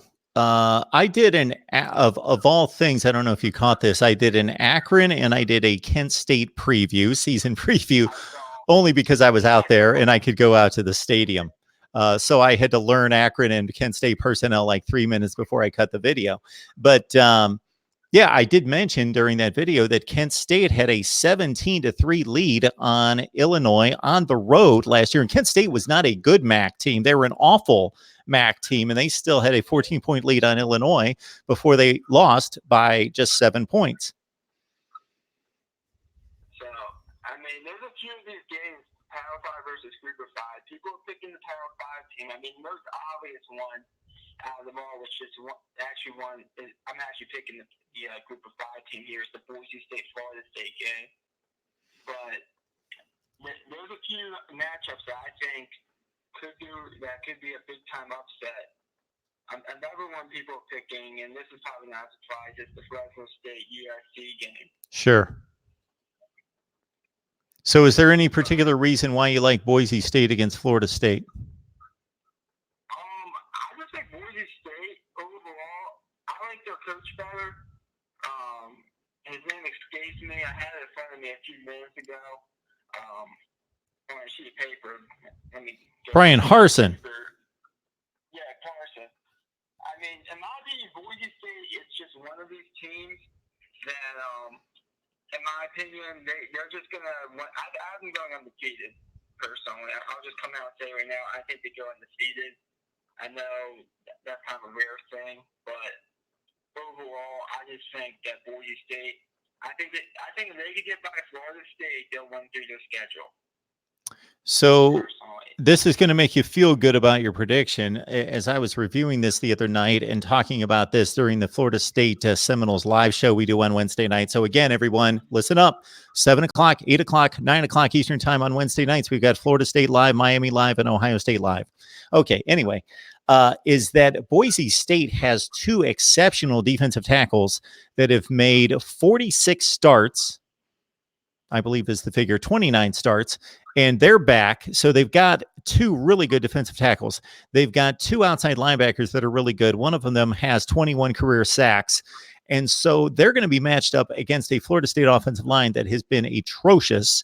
And regardless of what Willie Taggart says about them being so much better, I got to see it on the field because nothing indicates from a personnel standpoint that they're going to be much better. So they could have trouble blocking Boise State. Yeah, I know the game's kind of a home game for Florida State. I don't care. I think last time I checked, Boise State's a 4.5-point underdog. And I'm going to go ahead and pick the upset in that probably if you have forced me to. So, I don't know where you are on that. I know you have a lot of Florida State fans that probably because you do that live show, but yeah, I don't play the politics MCD Sports 4. I make the prediction. That's what it is. That's good. Yeah. I've been lambasting Willie Taggart, and I've taken all sorts of criticism for it about my analysis of Willie Taggart's coaching job last year, which was abysmal. People making excuses on the Florida State side for it. There's no excuses in the real world. There you go. There you go. Well, I'm going to let you go, Mark. I'm going to lay back, listen to the show. If there's any nonsense, people call in, I'll call back and rant about it. And go Terps, and we'll be in Howard week 1. I can guarantee that. And Texas is not back. Have a nice day. Right. MCD Sports 4. Go Terps. All right. I would have fun with Maryland making some noise in the Big Ten East. I want to see something different in college football this year. It's just the greatest game on the field, but we need to see some variety. Man, we've been locked into this Alabama, Georgia, Clemson, Ohio State, Oklahoma deal for, it seems like forever, basically since 2015. Basically. Not saying every team that's made it, but basically that's been the cycle since 2014 and 15 has been Alabama, Georgia, Clemson, Ohio State, Oklahoma. They've owned the sport, not just the championships, which has been Alabama and Clemson the last 4 years, but the playoff talk. I find it amusing that Ohio State has been on that line every year of the playoff. They have been on the borderline. Kudos to Madonna. Been on the borderline for all 5 years, 2014, 15, 16, 17, and 18. They have been the team of controversy right on the line, Ohio State. And I wouldn't be surprised if it happens once again this year. All right. Anything else? If you have a really good comment, funny comment, question, anything that you had in the live chat and I missed it, I apologize. I do have the YouTube stream in front of me here on my other laptop, but I'm looking at the comments that I can take to air. And as I've explained a few times, I can only go back about 20 or 25 comments. And again, I certainly appreciate Jamie and Vernon Speak Sports for your contributions tonight in the Super Chat. And I will remind everyone that the Super Chat is open. I think many of you who watch me on a regular basis understand what I'm attempting to do here, what the vision is. So, for example, we do this Florida State, Miami, and Ohio State live 3-hour block on Wednesday night. I have had requests to do Michigan, LSU, Florida, and a bunch of other teams. Well, you can imagine I would love to do everybody, but it's just not possible at this point. But we are working our way to make it possible. So catch the vision and help us out. Mark Rogers TV, the voice of college football. Who's on the line? Hey, Mark, it's Michael Hoke. How you doing this evening? Hey, Michael. I'm doing just fine. How are you? That's too bad for Saturday night. Just wish football season started here in a couple weeks. Hey, give that question, though. What, I'm playing devil's advocate. What would happen this year? Say the Big Ten is skipped again in the CFP, the college football playoff. What would it say about the conference? And what would the Big Ten have to do in your opinion to maybe get there if they do get skipped next year? Okay, so the Big Ten champion has missed 3 consecutive years, and the Big Ten as a whole has missed 2 consecutive years. So you're basically asking me, what is it going to say about the Big Ten if they miss out on the playoff again? Yes. Well, you got to understand, Michael, and I think you're going to understand this once you hear it come out of my mouth, that as I've discussed many times, it's not an objective system. So it's not necessarily a black mark against anyone or any conference when they don't make the playoff, because it's not like the NFL playoffs or the NBA or the Major League Baseball playoffs where it's an objective system. Ohio State could have made the playoff the last 2 years had they been selected. They had, I'm not saying that the other team that was selected, meaning Oklahoma last year or Alabama the season before, did not deserve it or did not earn it. I'm just saying that there weren't enough spots. Oklahoma didn't have the awful loss that Ohio State had last year, but Ohio State had the better wins than Oklahoma, and they certainly had the better wins than Alabama did the year before, although, again, the Tide did not have the awful loss against an Iowa-type team. So the Big Ten, I believe, and I'm going to have to see proof of it otherwise, is the second best conference in college football. I don't think it's arguable that the SEC is the best conference, and I don't even think it's that arguable that the Big Ten is the second best conference.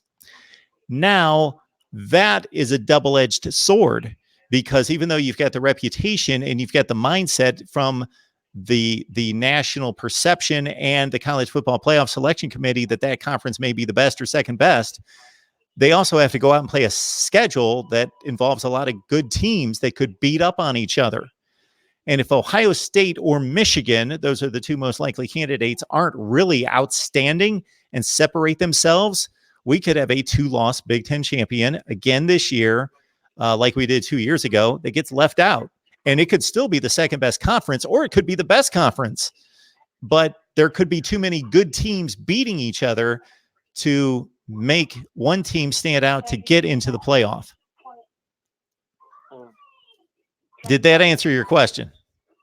Yeah, and I was going to ask you one last question, and I'll let you go on this one, Mark. Is this the year that Alabama won't make the CFP? And I'll hang up and listen to your play. Have a great night. Whoa. Who's going to make the CFP? No, this is the year that Alabama misses. Okay, I will answer that. Thanks, Michael. I think we could play about 18 years of this, and Alabama's not going to miss one of these. If Alabama had a more difficult draw out of the SEC Eastern Division, so I know I go over this all the time, but it's worth repeating. Everybody in the SEC and the ACC have common opponents in the other division, and for Alabama, they have lucked out over the last decade. Their non-division rival is Tennessee. Well, Tennessee has not been very good outside of 2 decent seasons under Butch Jones for 10 years. So Alabama lucks out. LSU, on the other hand, has to play Florida every year. Auburn has to play Georgia every year. So Alabama lucks out. They benefit from the scheduling quirk in the SEC. All right. So the rotation comes up on another team. Alabama last year, I believe, played Missouri, if I'm not mistaken, last year. This year, they are playing Kentucky. No, South Carolina. They're playing South Carolina, which is a decent team, but they're like a top 40 team. So they're not playing Georgia. They're not playing Florida. They're not even playing Missouri or Kentucky. They're playing Tennessee and South Carolina. So I would find it more feasible, Alabama missing the playoffs, if they had a tougher draw out of the other division. They do play LSU, and they do have to travel to Texas A&M. And again, I would foresee more potential for Alabama missing the playoffs if they actually played a team with a pulse in the non-conference. Go through all the teams in America that are playing good teams non-conference. Look at Stanford's schedule. They're playing Northwestern, Notre Dame, and Central Florida. Oh my goodness. Alabama's playing Duke, and I can't even remember the 3 other teams. It doesn't even matter. So, no, Michael, I cannot see Alabama missing the playoffs unless they lose the SEC championship game and the other conference winners are just so good and so outstanding and have none or one loss. But otherwise, Alabama plays nobody out of the East, and they don't play anybody non-conference. If they had an Oklahoma on the schedule, or a Penn State or a Michigan, Ohio State, whomever, non-conference, or maybe wouldn't it be fascinating if they actually played 2, like Stanford is playing 3? Pitt a couple years ago played Penn State, Notre Dame, and UCF non-conference. What if Alabama played that type of non-conference schedule and they actually had to play somebody decent out of the East? They've got a pretty light schedule for an SEC schedule.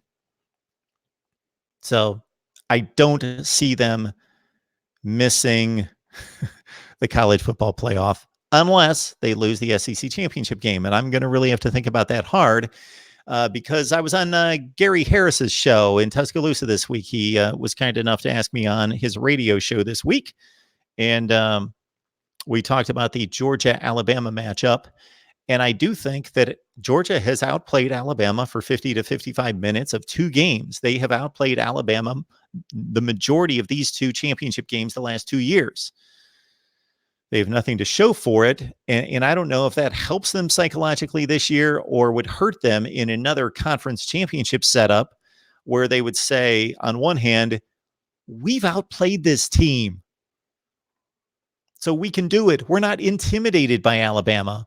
Or if the Georgia players are thinking when it's a one-score game with 6 minutes left, what's going to happen that we're going to blow it? We've blown it the last 2 years. What's going to happen this year? I don't know. That's the psychology of the game that we can only conjecture about. All right. Anybody else on the... Man, I can only take this back about 10 or 15 comments. So I apologize. I missed some of these comments. So the number, I'll throw it up here. 860-325-3687. No, it's 8637. Yeah, 860-325. I can read 860-325-8637. We've got 60 on the line. I hope all 60 of you like the video. Even if you don't agree with me, as I state many times, if you enjoy what we do in bringing college football content, discussion, debate, and analysis, please like the videos and also subscribe to the channel. I would also be indebted if you went out there on social media and told your family and friends and your social media acquaintances that we're here talking college football basically all the time. We don't shut up all year. Even in the middle of May, we're talking college football. When people are talking about the NBA or whatever they're talking about, we're still talking college football all the time. People ask me all the time, what do you have to talk about? Yeah, we talk college football every day. And I still don't get to a zillion of the subjects I would like to get to, like I believe it was Deeper Rod or somebody brought up tonight, a topic that I would love to dive into. And again, I'll have to attack it next off season, is what is the comparison between the preseason rankings and the final postseason rankings?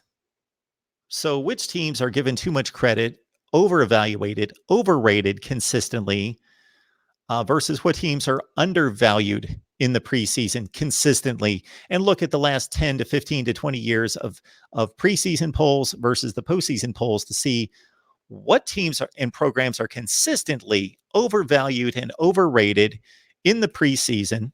Not that we can totally trust even the postseason polls, because sometimes I have an issue with where teams are ranked, but they're generally pretty fair in the postseason rankings of teams, I believe. So there you go. Subscribe. And of course, like, comment, share, and subscribe. 860-325-3687. Let's run down week one while I'm waiting for another call. And what do we got here in week one? Because it was my intent to run down the schedule. I posted a video with Ryan Cantor from SB Nation today previewing Clemson and Georgia Tech. Clemson's a mere 35-point favorite. All right. UCLA at Cincinnati. The Bearcats won that game at the Rose Bowl last year by double digits, and they've got the Bruins at home. Chip Kelly coming off a 3-9 season, 2-7 in the Pac-12. How good is UCLA going to be this year? I guess we'll find out on Wednesday night when I make my picks. And so that's a 7 o'clock game on that Thursday night. So I guess I'll be watching that one because I do not have the ACC network. Even though I work on the thing, I do not have the ACC network, so I won't be watching Clemson's annihilation of Georgia Tech and Jeff Collins. Mark Rogers TV, the voice of college football. Who's on the line? Hey, it's George, Mark. Hey, George, how are you? I'm doing great. I want to make sure everybody can hear me. In the chat, they were saying they couldn't hear the last caller. Is this about right? Or? Well, we will find out. I will monitor the comments, and you go right ahead. And anybody out there who can't hear George, please let us know. All right. Well, it's a week until football. How's that for a start? Yes. So 1 week from tonight, I'm going to be in Orlando, and we will be relishing the conclusion of hopefully a great college football game. And I will be amused with whichever fan base can gloat and brag and pump their chests out and beat on their chests, and which one's going to be completely dejected. Yeah. People can hear you fine, sir. I'm afraid Miami might burn down their hometown if they beat us. It might be bigger than any Super Bowl sporting event win in history if they somehow beat Florida. I don't know, George, that the majority of Miami really can't. I don't know personally if most of Miami really cares about what the Canes do. They care this time. Do they? Because it's week 0. Okay. Yeah. Just for a little while, they're all into it. Where are you going to be watching the game? Uncle Lou made me famous yesterday. He put one of my videos on his channel during the thing. It was hilarious. Very nice. Yeah. You were on, but you got off. Terribly. Sorry. I was on for a few minutes. I don't have time to kick back like you folks out there and just, peruse around YouTube. It's archived. It's in the archives. I'll check it out. I will give it a look if you can give me some kind of indication of where exactly it is. It's at 1 hour and 5 minutes. Okay. Five and 15 maybe. Okay. We'll give it a look. I'm going to be expecting a lot. It was the first thing I saw when I woke up because somebody sent me. Whenever someone comments on one of my comments, it shows up on my phone. I can see it. I look, and so the guy said the first comment was, "Uncle Luke kind of made you famous yesterday," and I went and I looked. I laughed for 10 minutes. That's a good way to start the day. And then my friend came over and he was rolling on the floor saying, "Please stop! My stomach hurts. I can't take it anymore." Isn't that funny? That's good. I'm sure it's something to behold. It's good. It's good to have self-deprecating humor to some degree, Well, I know you have plenty of that. Yeah. As long as we're joking around. I mean, once I was walking the track with a guy in prison, big old guy, twice my size. I'm not going to get into who's who, and he said something to me, and I said, "Are you serious or joking?" I know I said something 10 times worse to him. And he looked at me and said, anyway, I said, "Are you serious or joking?" And he said, "I'm joking." I said, "Well, I'm joking too." I'm self-deprecating humor as long as everyone's joking. Well, that's what I find interesting is sometimes somebody will take a slam at me, will take a shot at me, and then I'm being sarcastic in my response, and they don't get it, and they think I'm taking the whole discussion too seriously, and they don't understand that I am being sarcastic in my response. I totally got their criticism and their sarcasm, but I'm just hitting them back with some more, and they don't get it. Yeah. Hey, as far as football goes, I absolutely can't do anything. I can only pick the Florida game. Who can say Auburn or Oregon? Who can say LSU or Texas? How the hell can anybody handicap this shit?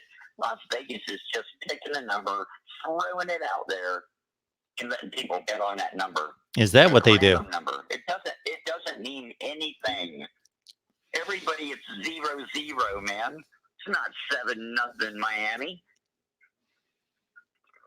Well, there's no question. They go out on the field and they actually play a game that has no connection with the number, but the number does mean anything. We could certainly make a wager right now if you would like, George, and I will take all of the favorites in week 1, and you can take all of the underdogs if you don't think that number matters, and we can put whatever dollar amount you want on. You can't say that because that number is really only one point that matters. It's the last final point, like no matter what the spread is, it's just that point. George, please. They might win by 30. They might win by 30 or lose by twice as many, but it's just they pick a random number, just put it out there. You have to guess less or more on whatever that random number is. Like Florida, they could have easily said 6 or 10 or whatever. Is everybody out there listening to this conversation? Because I want to make this clear right now, is that George is saying that the number on the point spread of every college football game does not mean anything. Therefore, what I am doing as an experiment is saying, let's make a wager on every week 1 game. I will take the team that is favored. You will take the team that is the underdog in every college football game in week 1. And I guarantee we can do that anyway. We can do that without my participation. It's I just like a chart, I but I guarantee wouldn't always take the underdog or the favorite in any given week, regardless of the point spread. If it was just straight up no point spread, I would take the team that Vegas would say is the underdog many times. Okay, George. Not all the time, but you know. I will be willing to take whatever wager or whatever challenge you want. If you want me to stand on my head during the show or wear Michigan, whatever you want, I guarantee you that the favorite will win at least 75% of the games in week 1. That's an amazing statistic. Could we make money knowing this? I guarantee it. Couldn't we make money doing this? Like if you had a little discretionary income? We can't make money because if we went to Vegas, we would be just betting on the favorite that they've already made. They've already made those teams the favorite, so we wouldn't be making much money on those games. Or you might not even win the point spread at all, though. You're saying by the point spread, 75%? No, I'm saying the favorites, 75% of the favorites in week 1 will win the game outright. Okay. Well, hell, okay, I see now. That makes perfect sense. Okay. What I was trying to do is Uncle Lou wants to explain this. He's done it a few times. I know he can repeat it perfectly. It's his opinion on it. Yeah. The point spread. Yeah. He tries to explain to people, like, you can't go by that. You know, like, that's just a number they put out there so people have something to wage shit on. Just like, I don't know. He explains it differently perfectly. Okay. But what you're saying is amazing, too, though, because if you can get bets without the point spread, there's 75% of a pool to pick from if you're just betting straight up. You see, that pool of favorites is 75% correct. See if I can grab 3 or 4 teams out of there. If you can remember this George, if you can remember this conversation, we will have it after week 1, and we will go through all the games in week 1 and count how many favorites won versus how many underdogs.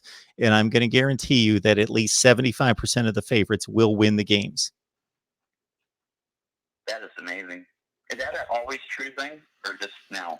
Well, I am pretty confident with the 75% because we have a lot of mismatches because there's non-conference play in week 1.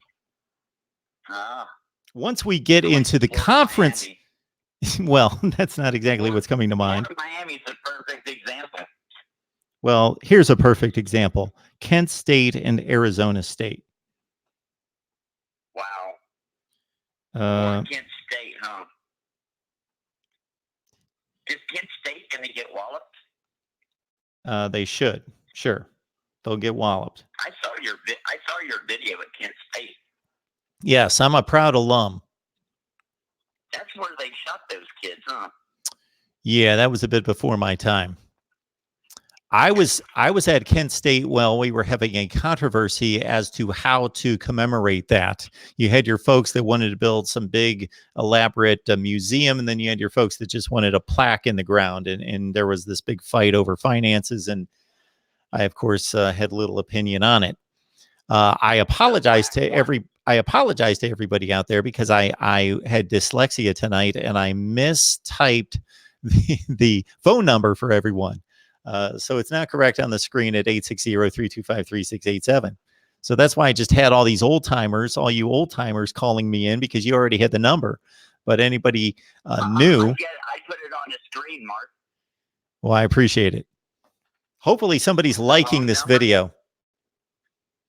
The wrong number? I put the wrong number up. Oh, okay. Mine's right because I called you. Yeah, you got through. Yep. All right, George. Yeah, did you see some of the stories I told them about what happens to people that don't like the video? I said, in the chat section, I said, I heard about someone that didn't like the video once, and I just can't tell you what happened to him. It was too horrible. What are you taking people out? And then I said, don't find yourself standing before God on Judgment Day explaining why you didn't like the video. I'm sure that's going to come up very quickly on Judgment Day concerning these people that don't like the Mark Rogers TV videos. There was a couple other wizards in there with it. That's good. Because it gets boring saying like the video. I'm starting to come up with snappy Sam. All right. Good night, America.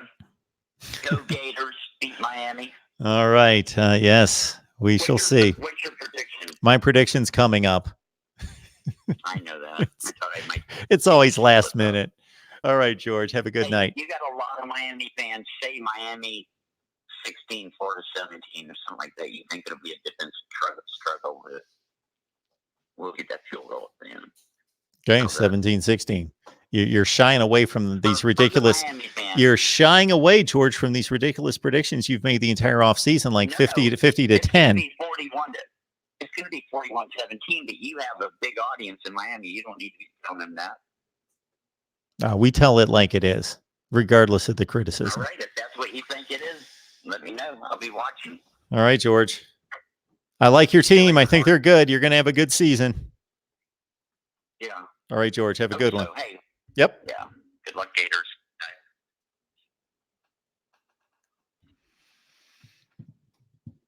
So, yes, my apologies, everyone. The number that I presented was not the right one. That shows you how long it's been since I did a call-in show. I couldn't even remember the number. I was dyslexic on that. So it's, what is it? 860-325-3687. For those of you who've joined us going back to last college football season, you know that my voice is going to have to be in shape, in particular on Fridays and Saturdays. Going into Saturday after a big Friday night in which I'm on forever, and then going into Saturday when we do live streams after the noon game, after the 3:30 game, after the 7 o'clock games, late night. We're doing live streams all the time with instant analysis on the games. All right. Any other interesting comments? Ask Mark about Woody. Okay. Cheryl commenting there. We always enjoy seeing Cheryl in the live chat. Some little shoe. I love the Woody Hayes thing happened live on TV was stunning. Must be talking about the Clemson game in the 1978 Gator Bowl with Charlie Ballman. What do we got? We got a prediction from NCIS Fanatic 21. So let's please do this. Go to any of the videos, including this one, but not in the live chat because that won't be saved. Go to any of the videos for anyone. Now that I see a few predictions on the Miami-Florida game, and leave your predictions, and I will tally those up, and I will let everyone know the final Mark Rogers TV, voice of college football community's prediction on the Miami-Florida game. So make your predictions. I'll tally them up, and I will announce those before the game. Mark Rogers TV, the voice of college football. Who's on the line? Hey, Mark. Man, it's reasonable guy. How you doing? There he is. How are you? Doing all right. I'm glad I finally got the right number. Yeah. Well, I apologize. I used to have your number. Of course, I called you all last season, but I got a new phone, and I didn't get everything transferred over. So. But yeah, I mean, I just got like a question for you real quick. I'm not going to take too long, but since we were talking about scheduling, or rather you were talking about scheduling about 10 or 15 minutes ago, do you think there is any advantage at all for a team like a main Power 5 team, like one of the big hitters, to schedule a team like Central Florida? Is there any reason at all that they would or should do that? Well, let's first understand that anybody that has scheduled Central Florida, and I don't know exactly when the contracts were signed, but the teams that have played them the last few years would be Stanford this year, would be Pitt playing them twice in the last few years. Who else comes to mind that has played them non-conference out of the Power 5? Penn State played them, but this was at the beginning of Scott Frost's run, so they certainly weren't anything close to what they've become. So we have yet to see exactly what you're getting to, and that's, are teams going to schedule a Central Florida knowing who Central Florida is most likely going to be when they show up for the game? So to do that, we would have to look into the future schedules to see who has scheduled them down the road, who has not shied away from scheduling UCF down the road, because obviously the teams that have played them during this hot stretch over the past few years didn't know what they were getting into. Right. But I don't think it's an advantage, no, because there's still an expectation that they're going to win that game. Right, because it's kind of like the same thing as when Boise State was really hot, a few years back. Is they were kind of complaining that they couldn't get into the BCS because schedule was so bad, but they're saying, well, no one will come schedule us. And then when a couple teams did schedule, I'm like, everyone remembers when they played Georgia to start off the year, and they lost, or Boise State won that. And it really was like a no-win scenario for Georgia. If Sure. they would have won that game, no one would have cared. Nope. They were expected to.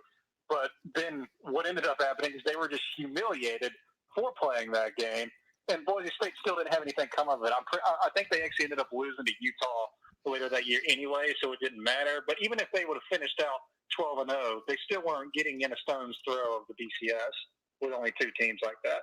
So you hear a lot of this, a lot of these Central Florida talk, and how they run the state of Florida, which for at least one more week they do, and how but no one will man up and come schedule them. How they're the real national champions. Alabama won't schedule them, and all, which admittedly Alabama wouldn't schedule them, but for the same reason as this is, there's no advantage. There's no reason for any team that doesn't have to prove anything else to schedule Central Florida. Like if they want to be taken seriously, they need to, I would say, to make their case a lot stronger to the ACC. And to be honest, the ACC should take them. They need some better teams. Yeah, so I restructured the Power 5 a couple of years ago during the offseason, and I put together what I thought was a pretty good 6-league format with 12 teams in each league, and I moved out all the teams that don't belong in the Atlantic Coast Conference. Boston College, Syracuse, Pitt, all the teams in the Northeast. I moved them to the Northeast, and I made the 14 teams a 12-team league because I moved out 4, and I added South Florida and Central Florida. So I thought it was a good-looking ACC. But to your point, to answer your question and give us some indication to what the answer is to your question, and I think it plays right into what I just said, is I'm looking at UCF's future schedules, and this is about as sparse. It is the most sparse future schedule list of dates that I've seen from any team. And I do this on a regular basis. I'll see who does Texas have in the next 10 years or whatever. They need to fill out their schedule for the next 5 years. They have hardly anybody scheduled. So in 2020, they have North Carolina and Georgia Tech, but they've got to schedule the other 2 games. They still have 2 games to be scheduled for next season in 2020. In 2021, they only have Louisville, and they've got 3 other open spots. In 2022, they've got Louisville and Georgia Tech and FIU. They've got to fill out the other spot. In 2024 and 25, in 2023, they've scheduled nobody. They have no non-conference games scheduled out of 4. And then in 2024 and 2025, they've got North Carolina, and they've got to fill the other 3 spots. They've got to do a lot of scheduling.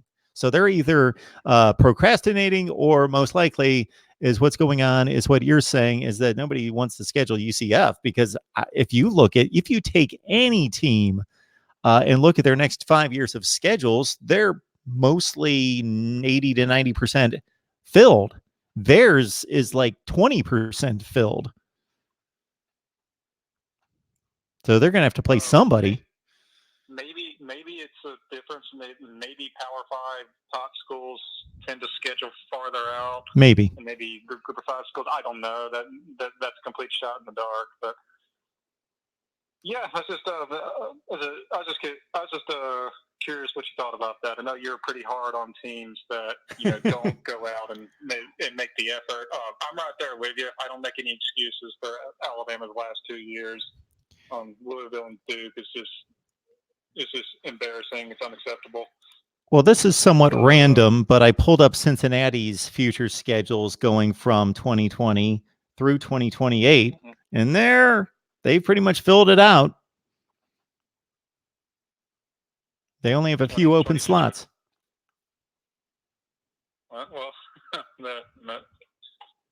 maybe it's just by team. But yeah, shout out to all UCF fans. If you want to be taken seriously, find a way to get into the ACC. Pretty much it. I'm pretty sure they take you if things keep trending the way they are. No one likes being a one-team conference, or maybe the one team does, but no one else in the conference likes it. On a related question, you mentioned your conference realignment. Mm-hmm. So I don't know how you feel about this, but as an SEC, traditionalist SEC guy, I've always kind of felt like Texas A&M and Missouri belong back in the Big 12. Yep. Never really kind of seen them as SEC schools, but I for sure did not understand the Missouri coming to the SEC. I thought West Virginia would have been a much better pick culturally, but.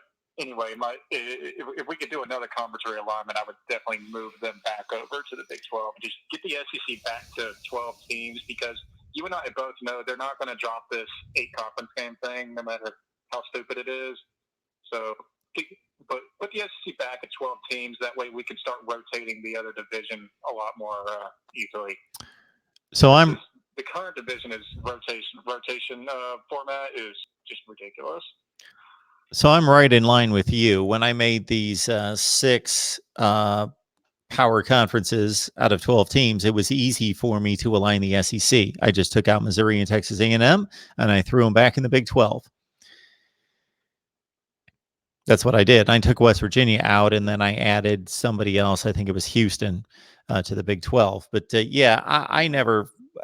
And now that they've been there for 7 or 8 years, they have more of an SEC feel, and they're going to be integrated just like South Carolina and Arkansas were way back when. Right. So it's going to feel more natural 10, 15 years from now. But Missouri was the program that I certainly questioned from a competition standpoint, and they shut me up rather quickly, even though that first season was really rough in winning the next 2 years after that. And they've been decent since then. They haven't been competitive for a division championship, but they have certainly not been anywhere close to the worst team in the league. So there's certainly more struggles at Vanderbilt and Arkansas and Ole Miss and even Tennessee in recent years than there have been at Missouri. Well, I've always been one that I say I think geography should matter. I mean, I know people seem to be moving away from it. I mean, West Virginia and the Big 12 just makes no sense at all to me. But Missouri being in the, quote, Southeastern Conference is really kind of pushing it, at least in my view. So, I mean, you can make an argument that Texas A&M is more culturally aligned with the SEC.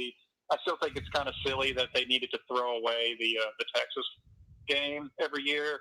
I mean, both Florida, Georgia, and South Carolina all managed to do a yearly non-conference rival.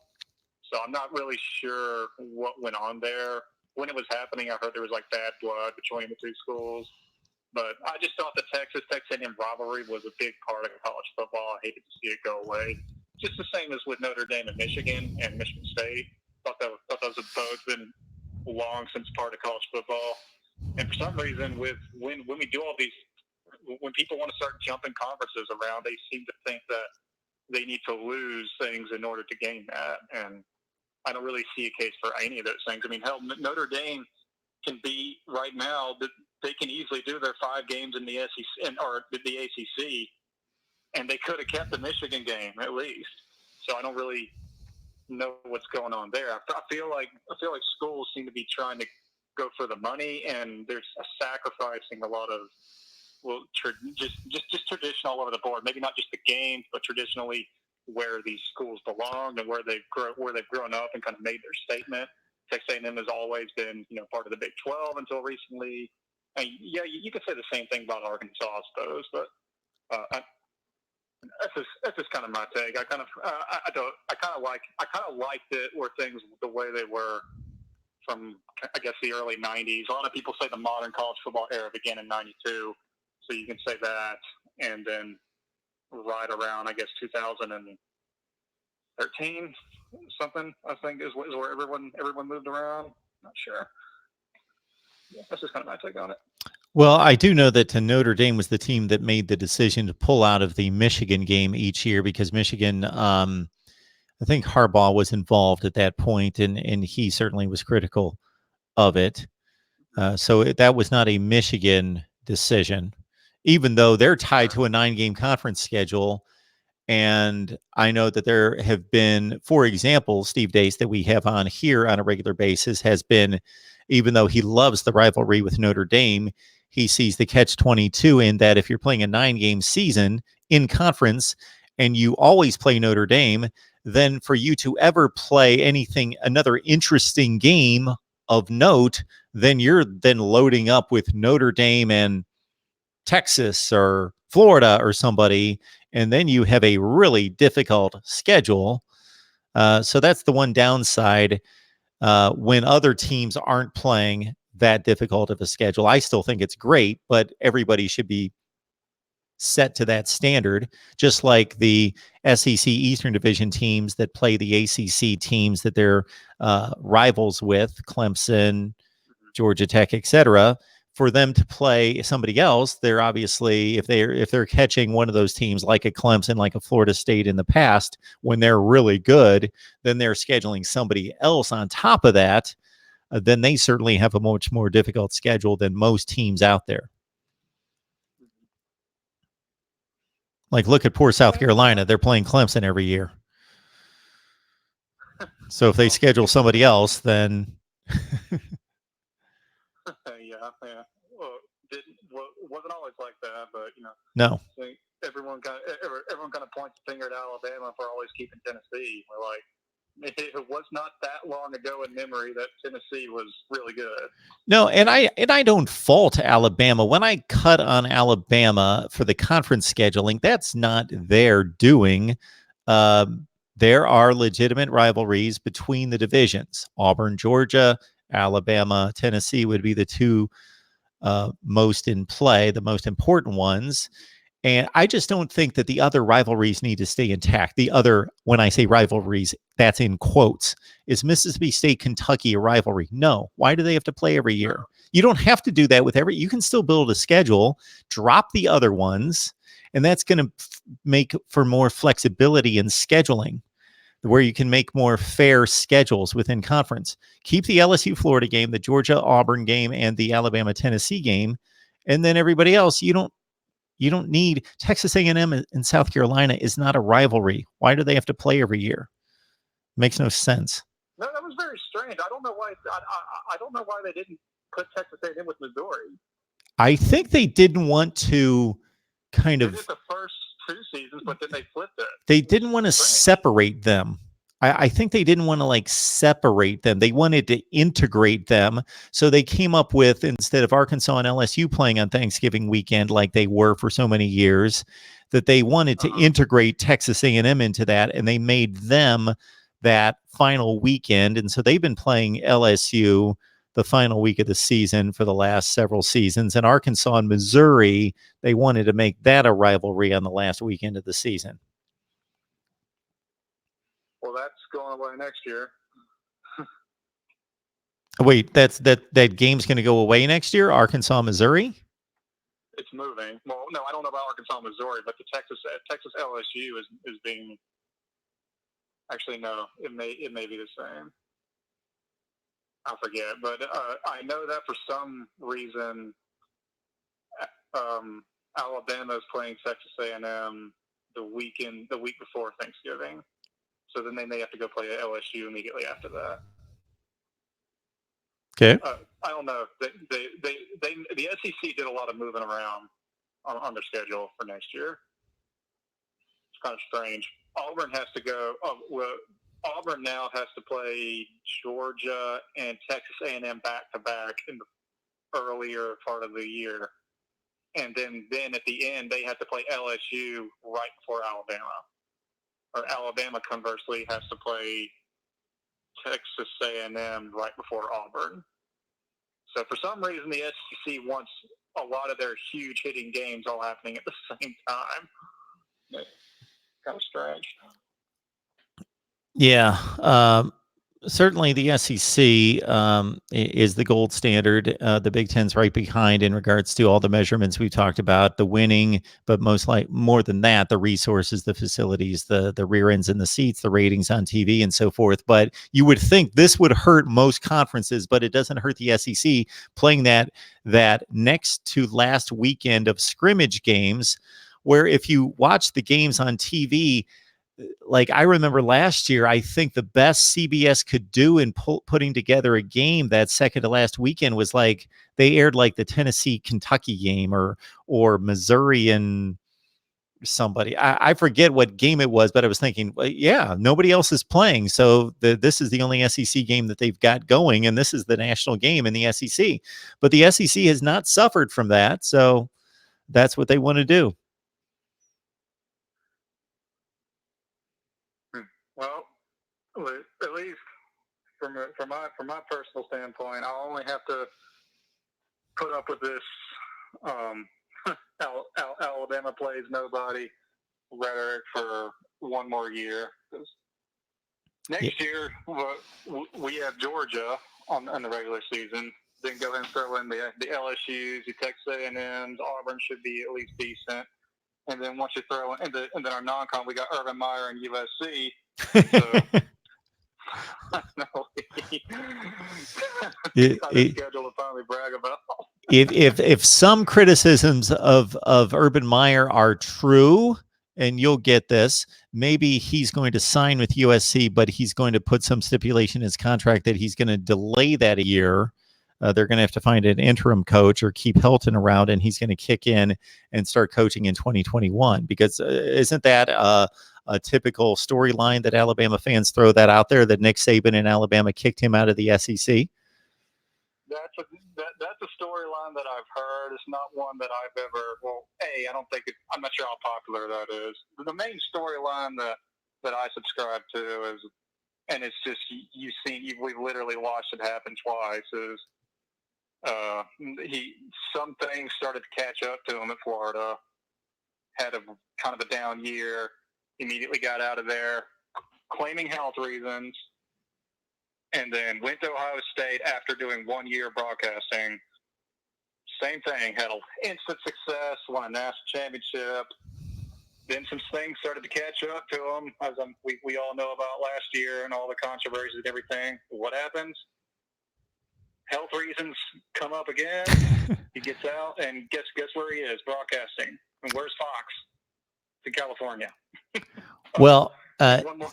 And why didn't USC fire Clay Helton?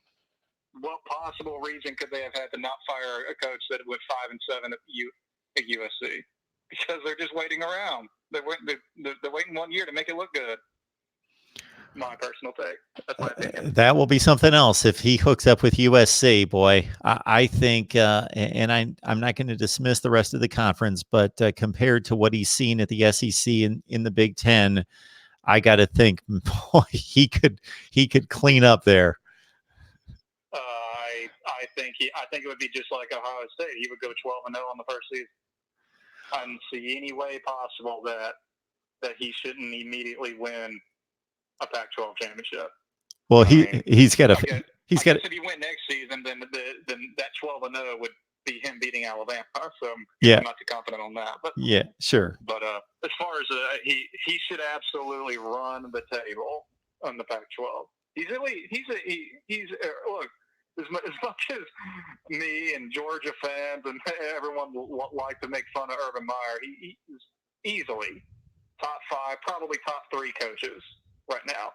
Historically, probably in the top 5 or top 10 range, but right now he's amazing. He should have no trouble at all in the Pac-12, and I honestly think that's going to happen. This just feels so much like it did at Florida. It just really does. So at Ohio State, Ryan Day is showing us that certainly the place recruits itself to a certain extent. But yeah, if Urban Meyer goes out to California with that recruiting base, which is on par with Texas and Florida, so he's already got the kids in the backyard. At Ohio is a really good football playing state, but it's not on par with California. So he's got to go to California. He's got to go to Texas. He's got to go to Florida and Georgia and those places to bring in, the supplements there. Oh my goodness. He's got the players right there and he's got enough of them. And then he would handpick what he needs out of Georgia and Texas and elsewhere. And he probably still has a lot of contacts in the state of Florida. He could pick out of there too. Sure. And then he's sitting at USC, and my goodness, you would just think, yeah, it'll be fascinating to see if this is it's set up. It is all set up. It will be the West Coast Clemson.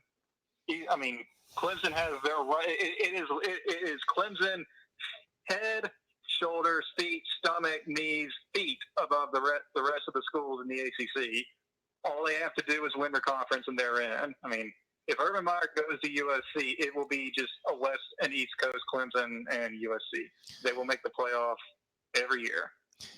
And even though I'm Mr. Neutral on here, that would hurt me, Reasonable Gump, because Urban Meyer, despite the two crushing losses the last 2 years, they kept him out of the playoffs. He had that thing rolling at Ohio State. I know Ohio State fans weren't too happy with missing the playoffs 2 consecutive years, but still, they were the best team in the Big Ten. Even the years they didn't technically win the Big Ten, they completely were the best team in the Big Ten each and every year that he was there.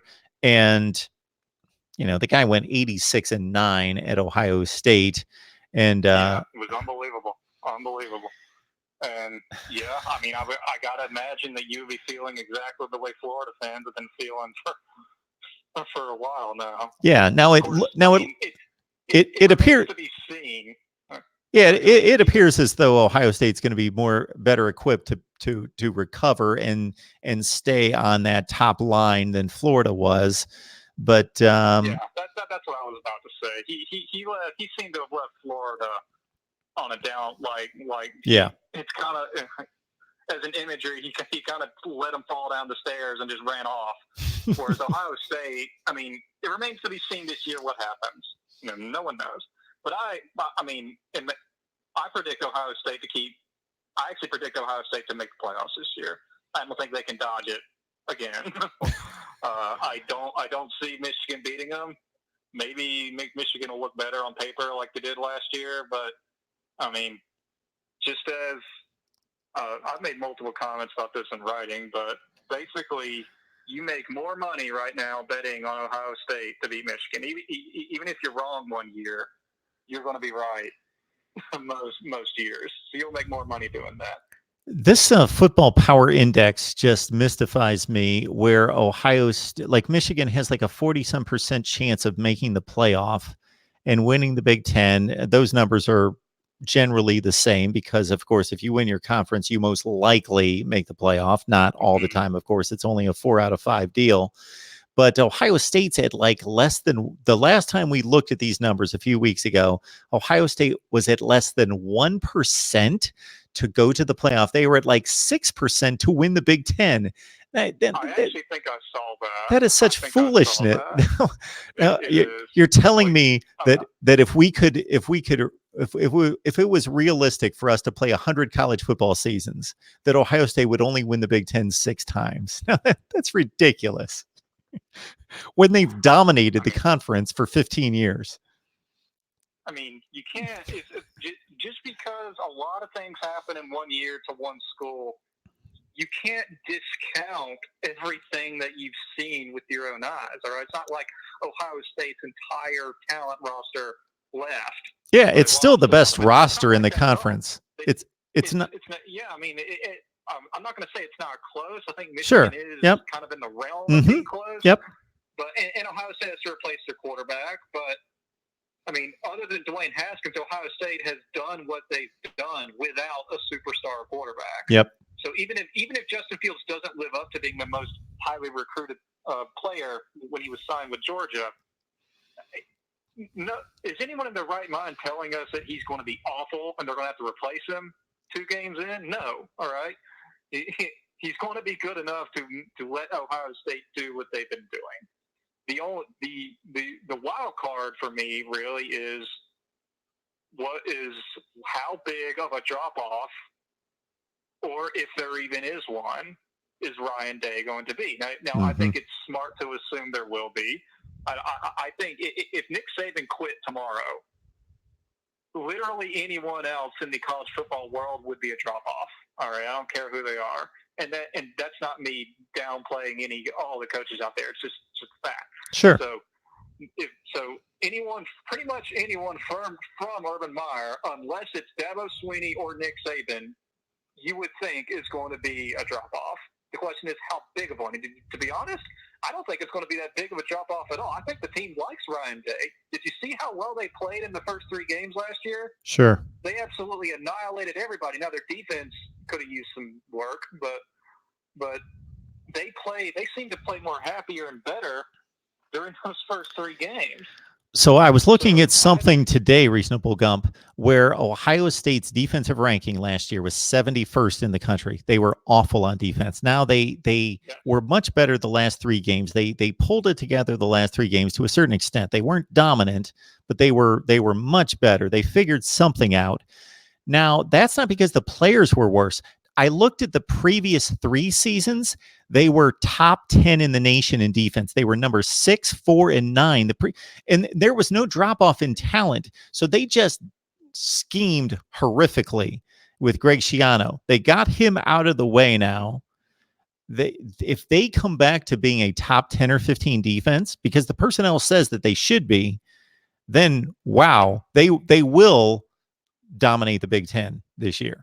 Yeah, usually, and Oklahoma fans try to draw this comparison and say, well, we finally got rid of Stoops, so we can go back to having a good defense and a kick-ass offense as well. And I don't. There's a huge difference here.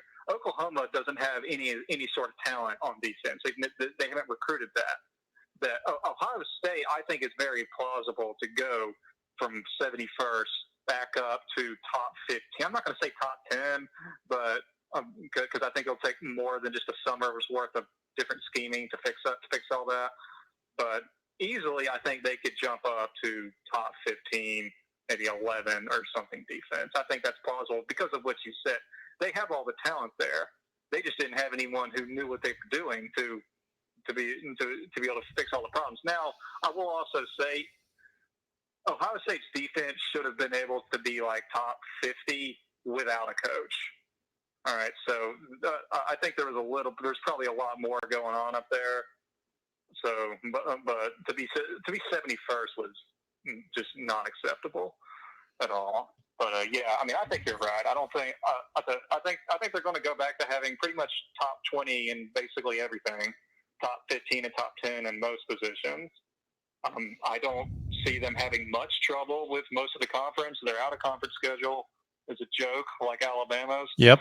And it's just all going to come down to that Michigan game at the end. And like I said at the start of this, you kind of have to keep betting on Ohio State until Michigan wins.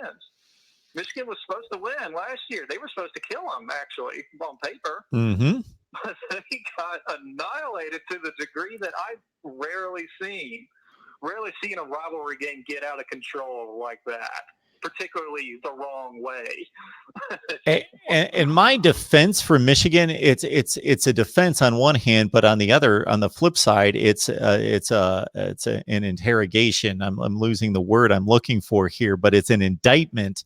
Is that some people have told me, how did nobody see this coming, that Ohio State was just going to crush Michigan because they do it every year? And I said, well, I understand that. If you look at historically who the better team has been, it's not even close over the last 15 years. But if you just look at the way the teams played for 12 games or for 11 games leading into that game, they played like 6 common opponents.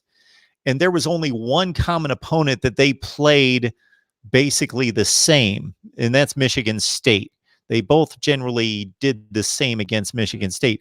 In every other instance, Michigan played a much better game against the common opponents than Ohio State. Ohio State barely beat Nebraska. Michigan annihilated them 56-10. Ohio State needed a dropped pass in the end zone against Maryland to win 52-51. Michigan annihilated Maryland. Yes, Michigan annihilated Penn State, a good team, a top 15 team. They beat them 42-10.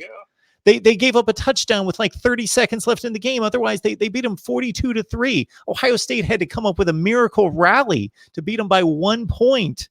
Everybody. A miracle rally and a ridiculous call. Yes. By James Franklin. So by all comparisons of common opponents, and we're not talking about 1 or 2 common opponents, we're talking about like 6. Michigan totally outplayed everybody that they played in comparison to Ohio State. So it was reasonable to think, oh, this team's better than Ohio State finally. But they get on the field. There you go. Ohio State just runs away from them. It seemed to me like that Michigan game, that's what Ohio State should have looked like all year. It's like all the problems and all the drama and the controversy that was probably going on, well, not probably, that was going on. It's like that week, they all just, you know what? All of this, we're putting it aside. This is Michigan we're talking about, all right? We're just going to put everything aside and we're going to focus and we're going to go out there and be who we're supposed to be. I think they get a little bit bored, and that's maybe a defense, or maybe that's, again, an indictment. Most people would say that it's a defense for lack of good play, but I also think it's an indictment for not being focused, and I think teams should be focused and not making excuses. But it was like that against Northwestern and Washington, where in the Big Ten championship game in the Rose Bowl, where they went out there and for the first half they just blew them out. You know, they were up on Washington like 28-7, like it was nothing. And then they just messed around and they let Washington back in the game. And then they closed off the late rally and made sure that they shut them down and didn't give up a game-winning touchdown. And they only won the game by 5. But they were killing them early. Yeah. It will be fascinating to see what happens. So you've got Ohio State making the playoffs. Do you have anybody else in there? Well, Clemson, obviously.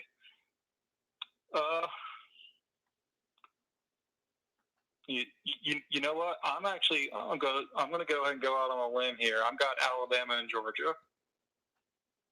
Okay. I don't know which way it's going to swing. I am.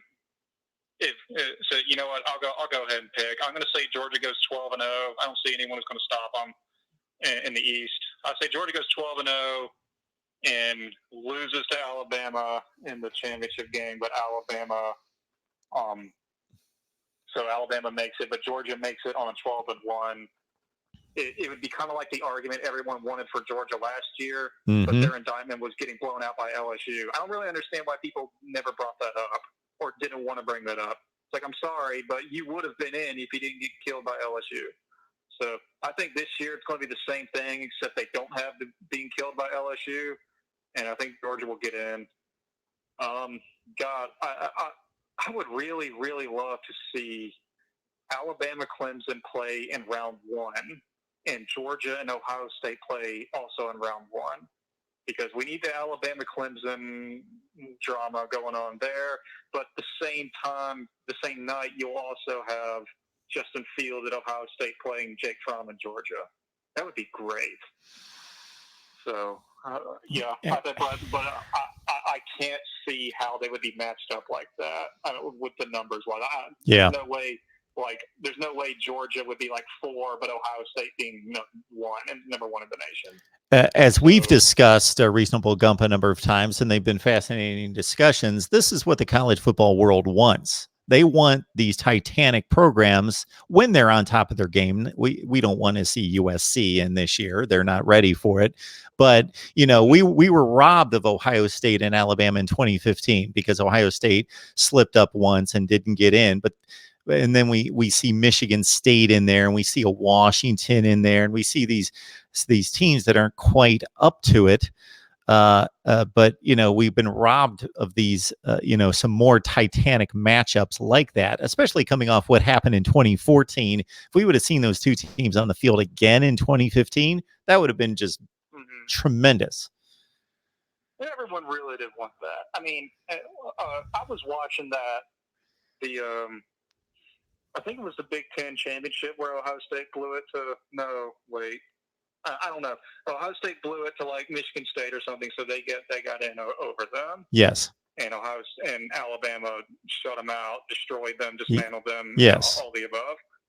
And that really did kind of get that conversation going, because the first round, very first playoff, I don't think anyone had much complaints about it, if I remember correctly. No.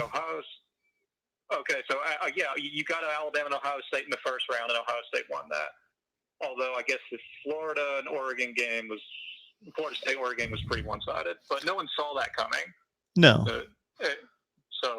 That wasn't anyone's fault. But you're right. A lot of people say that they don't want to keep having Alabama and Clemson and them in there, but it's like, I can't. The ratings for these games show that you do want them in there. Yeah, off the top. Yep. Absolutely. Anyway, yeah, that's my pick. I got Ohio State making it, Clemson, and I'm going out on a limb, and I think Alabama and Georgia, whichever kind of way you want to spin it. If you want to say Alabama loses to Georgia but gets in, or Georgia loses to Alabama but gets in, I think it'll be easier for that second one, because it'll be easier for Georgia to go 12-0 than it will for Alabama to. I'm going to be fascinated if Alabama loses, let's say, to Texas A&M, still wins the SEC West, loses to Georgia in a classic 31-28 game, and there are one-loss teams elsewhere, especially not in the Big Ten, but more undervalued conferences, Pac-12, Big 12. If Alabama, we're going to have that comparison again, possibly, and Alabama a 2-loss, let's say this time, with an SEC championship game loss by, a razor close margin versus some other teams. Like if Utah wins, Utah, Washington, Oregon, whomever is 11 or 12-1, it would be interesting. And you guys can write it down, because I like to think I'm pretty consistent on all of this. If that happens, and Alabama ends up 11-2, I'm not going to be on here arguing for them to get in over a 12-1 Oklahoma, or a conference champion Oklahoma at 12-1, or Texas. Even though these Texas fans are really getting on my nerves, I'll still say 12-1 conference champion Texas deserves it more than 11-2 Alabama. I don't care how close the losses are. Okay. The fact is they're there. All right. The fact is, I think your record of I hate it when people want to say, well, they obviously still have the better team. That's what everyone said about Georgia last year. Well, they obviously have the fourth best team. I mean, yes, but you didn't earn it. You didn't go out there and do something with it. All right. You could have you could be one of the smartest people in class, but if you don't do the work, you could get a B or a C. You don't get the A just because you're a really, really smart person, all right? Well, I don't think you should just get the playoff just because you're a really, really good team. So if that happens, I am not going to be arguing for a 2-loss, non-champion Alabama over a 12-1 champion elsewhere. I won't be doing that. I felt guilty about Alabama getting in a couple years ago over Ohio State. I thought that was a much different situation. Sure. Not really. I mean, it was just one loss. Ohio State's loss was ridiculous. Alabama was unfortunate enough to have that one loss at the end to their conference opponent. But it's still, I felt guilty. Honestly, I think anyone would feel guilty arguing for either of those teams. So it was difficult, and I don't really blame the playoffs for either of those. But no. 11-2 non-champion, I just don't see much argument for it unless there's chaos everywhere. So as you probably remembered, I didn't think that Ohio State should make it in over Penn State in a similar situation in 2016. I thought they were better, but I didn't think they earned it. Right. And that would even be different than this in our little make-believe scenario, because Penn State was the conference champion. They won the championship, Yes. even with 2 losses. In this scenario, Alabama and last year Georgia, these teams, but we with 2 losses and no championship. I just don't see an excuse for that. And I know a lot. And so some people say, well, if or like Georgia was the next team in or something, if like Oklahoma wasn't there, and I'm like, no, they weren't. They were the playoff committee put them at 5 because outside of the top 4, that's when they start putting just who's obviously better. If Oklahoma wasn't there, Ohio State would have been in. No question, no ifs, ands, or buts about it. They would have put a 12-1 conference over champion Ohio State over Georgia. They only put Georgia 5 ahead of Ohio State because they were, in most people's eyes, better. But yeah, so that's it. Yeah, I don't think a 2-loss non-champion, even of the SEC, is getting in unless, and nor should they, unless there's just absolute chaos everywhere. Yes, I think I'm predicting right now Ohio State, Clemson, Alabama, and Georgia. So SEC teams again. Okay. I will not be shocked.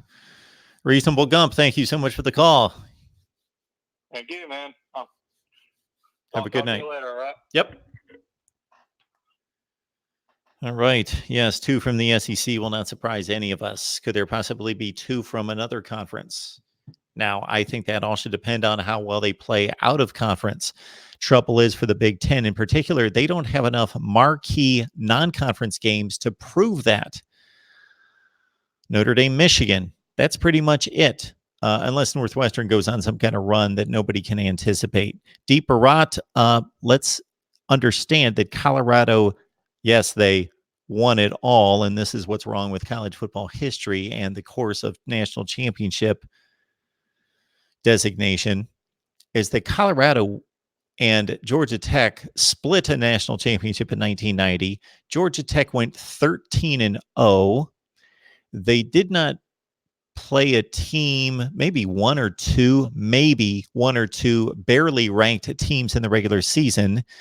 And guess who Georgia Tech played and what they were ranked in a bowl game to earn a national championship. Georgia Tech beat a Nebraska team that finished 9-3 that was ranked 15th in the country. That's who Georgia Tech beat to win the national championship. And they split it with a Colorado team that went 9-1-1. Beat Notre Dame 10-9. Beat Notre Dame by 1 point on a controversial call against Rocket Ismail, who had returned a punt for a touchdown that would have won the Orange Bowl, most likely. And Colorado had already lost 1 game and tied 1 game, and that's the same season in which they were awarded a 5th down. Otherwise, they didn't convert on 4th down and would have lost a game against Missouri on the road. Therefore, Colorado actually lost 2 games and tied 1, and many people would say that they would have lost to Notre Dame in the Orange Bowl if not for a bad call. Therefore, Colorado, in a sense, lost 3 games and tied once and won a national championship. So, Deeper Rod, I'm not picking on you. You're just pointing out that Colorado won the national championship in 1990. But you talk about a flawed system and a flawed year. That was it right there. There were better teams in Notre Dame and Miami in particular that year, and Colorado and Georgia Tech tied for the national championship. That's only one case or one example in which national championships are very, very overrated and flawed. All right. Anything else on here? I'm going to run through the week 1 games, and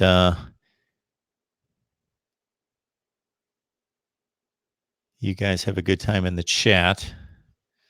I'm going to run through the week 1 games real quick because, as is typical, I intend on doing something as I did in titling this live stream week 1 preview, and then we talk about everything else and never get to it. That's all right. Let's see. I know that we've got Cincinnati taking on UCLA, and the Bearcats won that game last year, 26-17. And this year, UCLA goes to Cincinnati on a Thursday night. So the week 1 games kick off on that Thursday night. And we've got my scheduling. My viewership is going to start with UCLA Cincinnati playing at Nippert Stadium on the campus of UC at 7 o'clock on ESPN. Then at there's really nothing else to watch. A lot of ESPN Plus games, insignificant teams. And then we've got, of course, Georgia Tech and Clemson for those of you who have the ACC network playing at 8 o'clock. Texas State and Texas A&M playing on the SEC network. And I will watch, I guess I'm going to be forced to watch Minnesota and South Dakota State because that's going to be the late night or the later game at 9 o'clock Eastern time. For those of you that get the Pac-12 network, you've got Arizona State and Kent State. And then late night, I will certainly be watching BYU take on Utah in Provo on ESPN at 10 o'clock, 10:15. So we're going to be watching college football until like 2 in the morning on Thursday night. It's Mark Rogers TV, the voice of college football. Who's on the line? Yeah, who do we have on the line?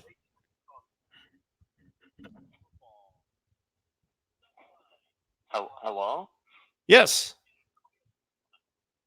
Yes, who's on the line? What's up? Not too much. What's up? Oh, it's not me. Oh, it is me. What's up? Okay, what you need to do us both a favor and tune down the volume that you're watching the video on because it's like a 10-second delay. Okay. All right? I turned it down. What's good, man? I don't know. I'm doing just fine. How are you? Pretty good. Who am I talking to? So, who are you talking to? Yes. My name's Oscar. What's up? Not too much. You got a question or comment for us? Yeah, I got a question. Is it okay? Like, just ask it right now? Absolutely. Okay. Wait, is this live? It I is. don't want to say something, Okay, I won't. Hold on. I'll try and avoid saying it so you don't get in trouble. But so basically, I got home from school 4 months ago, early, and 4 months ago, early, and I walked in, and Yeah, don't necessarily think that was headed in the right direction. So Oscar's going to have to tell his troubles to somebody else. All right, Mark Rogers TV, the voice of college football. Maybe we've got another call coming in, and that may be a good cue for me to call it a night. What do you guys think? I did want to run down again the week 1 games with Cincinnati taking on UCLA. So that seems like a good place to start on that Thursday night with a 7 o'clock kickoff. And then I'm certainly going to check in since I can't see Clemson and Georgia Tech with Minnesota taking on a South Dakota State team that I expect the Jackrabbits to keep that somewhat of a game. And then late night, BYU taking on Utah. And then certainly Friday, what do we've got? We've got Michigan State taking on Tulsa. That game kicking off at 7 o'clock, as well as South Florida and Wisconsin. Those could be marginally entertaining. And then Wake Forest and Utah State could be a really good game. And if somebody in the live chat wants to let me know if you are calling, so this is going to be our cue right here. So if any of my legitimate callers are calling, let me know in the live chat and I will pick up the call. Otherwise, I'm not going to pick up from some knucklehead. All right. Matt Eater wants to see some week 1 upsets. I would as well. And then again, let's see, on that Friday night, Michigan State and Wisconsin are in play, as well as Rutgers out of the Big Ten. If you're looking for a possible slight upset, you could see one with Wake Forest taking on Utah State. So we got number 1 ND fan calling the show, apparently. All right, let's see here. All right, Mark Rogers TV, the voice of college football. Who's on the line? Hello. Hi there. I'm actually working for the 49ers right now. I'm part of the. Hey, shut up. I'm part of the 49ers, and I'm actually part of also the Vikings, and I'm actually working for them right now. And we just like to say that we don't really appreciate it when you're talking trash about our teams on this call right now. I know you support the Redskins like a lot. Like this is kind of a wasted team. You guys have to stop, okay? I really love the NFL and everything about it. Awesome. Thanks for the call, man. Whew, it is late night. This is what happens. All right. And yes, Wake Forest to Utah State will put the Demon Deacons on upset alert. Despite Matt Wells leaving Utah State, I can't think of their new coach there at Utah State. But anyway, Utah State at Wake Forest will put the Demon Deacons on upset alert, as we will Purdue. Purdue's going to be on upset alert as well against Nevada on that Friday night, week 1. Mark Rogers TV, the voice of college football. Yeah, Mark Rogers TV, the voice of college football. Who's on the line?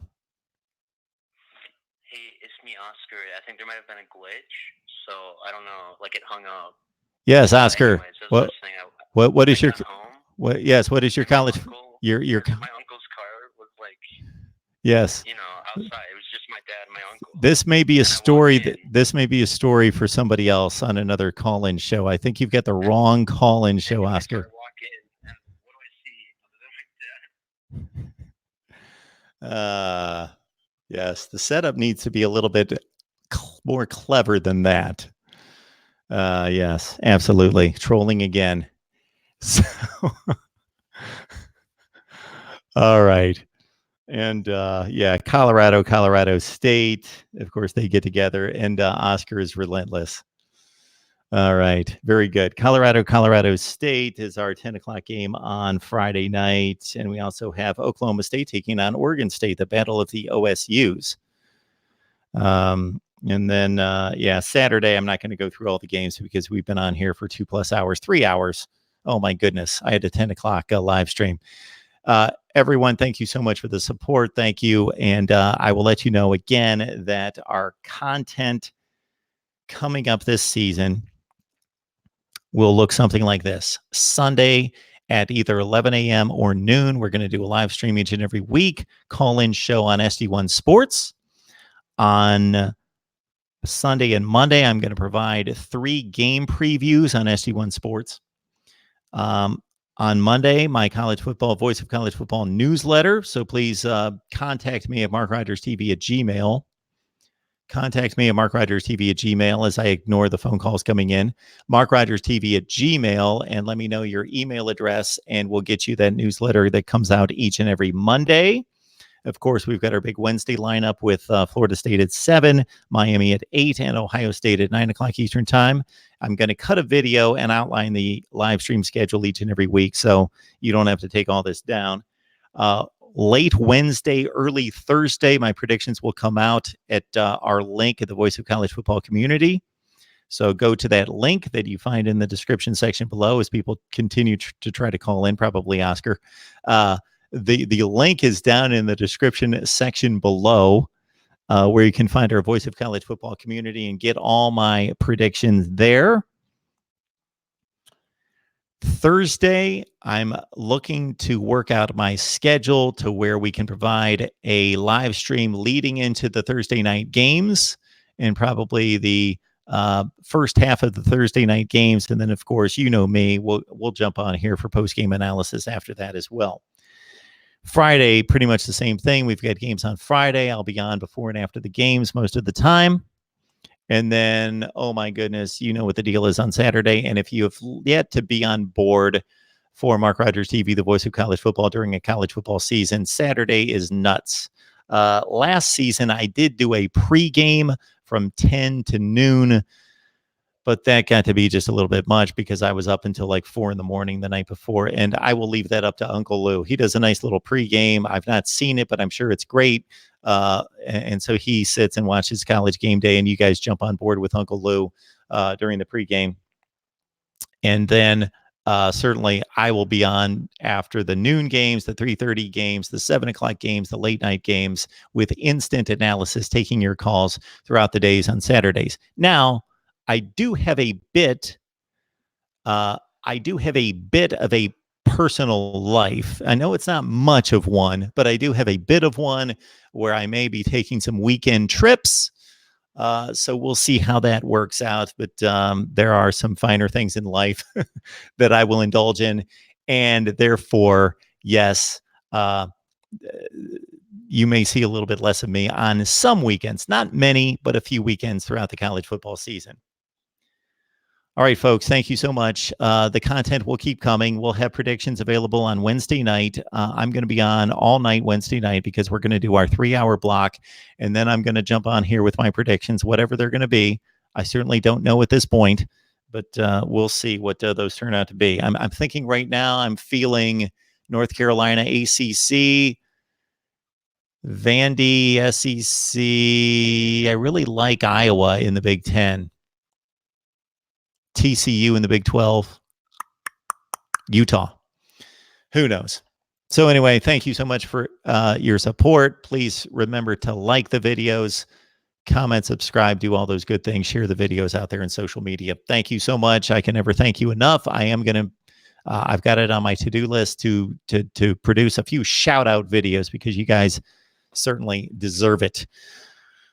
Right here at Mark Rogers TV, the voice of college football. We will see you next time.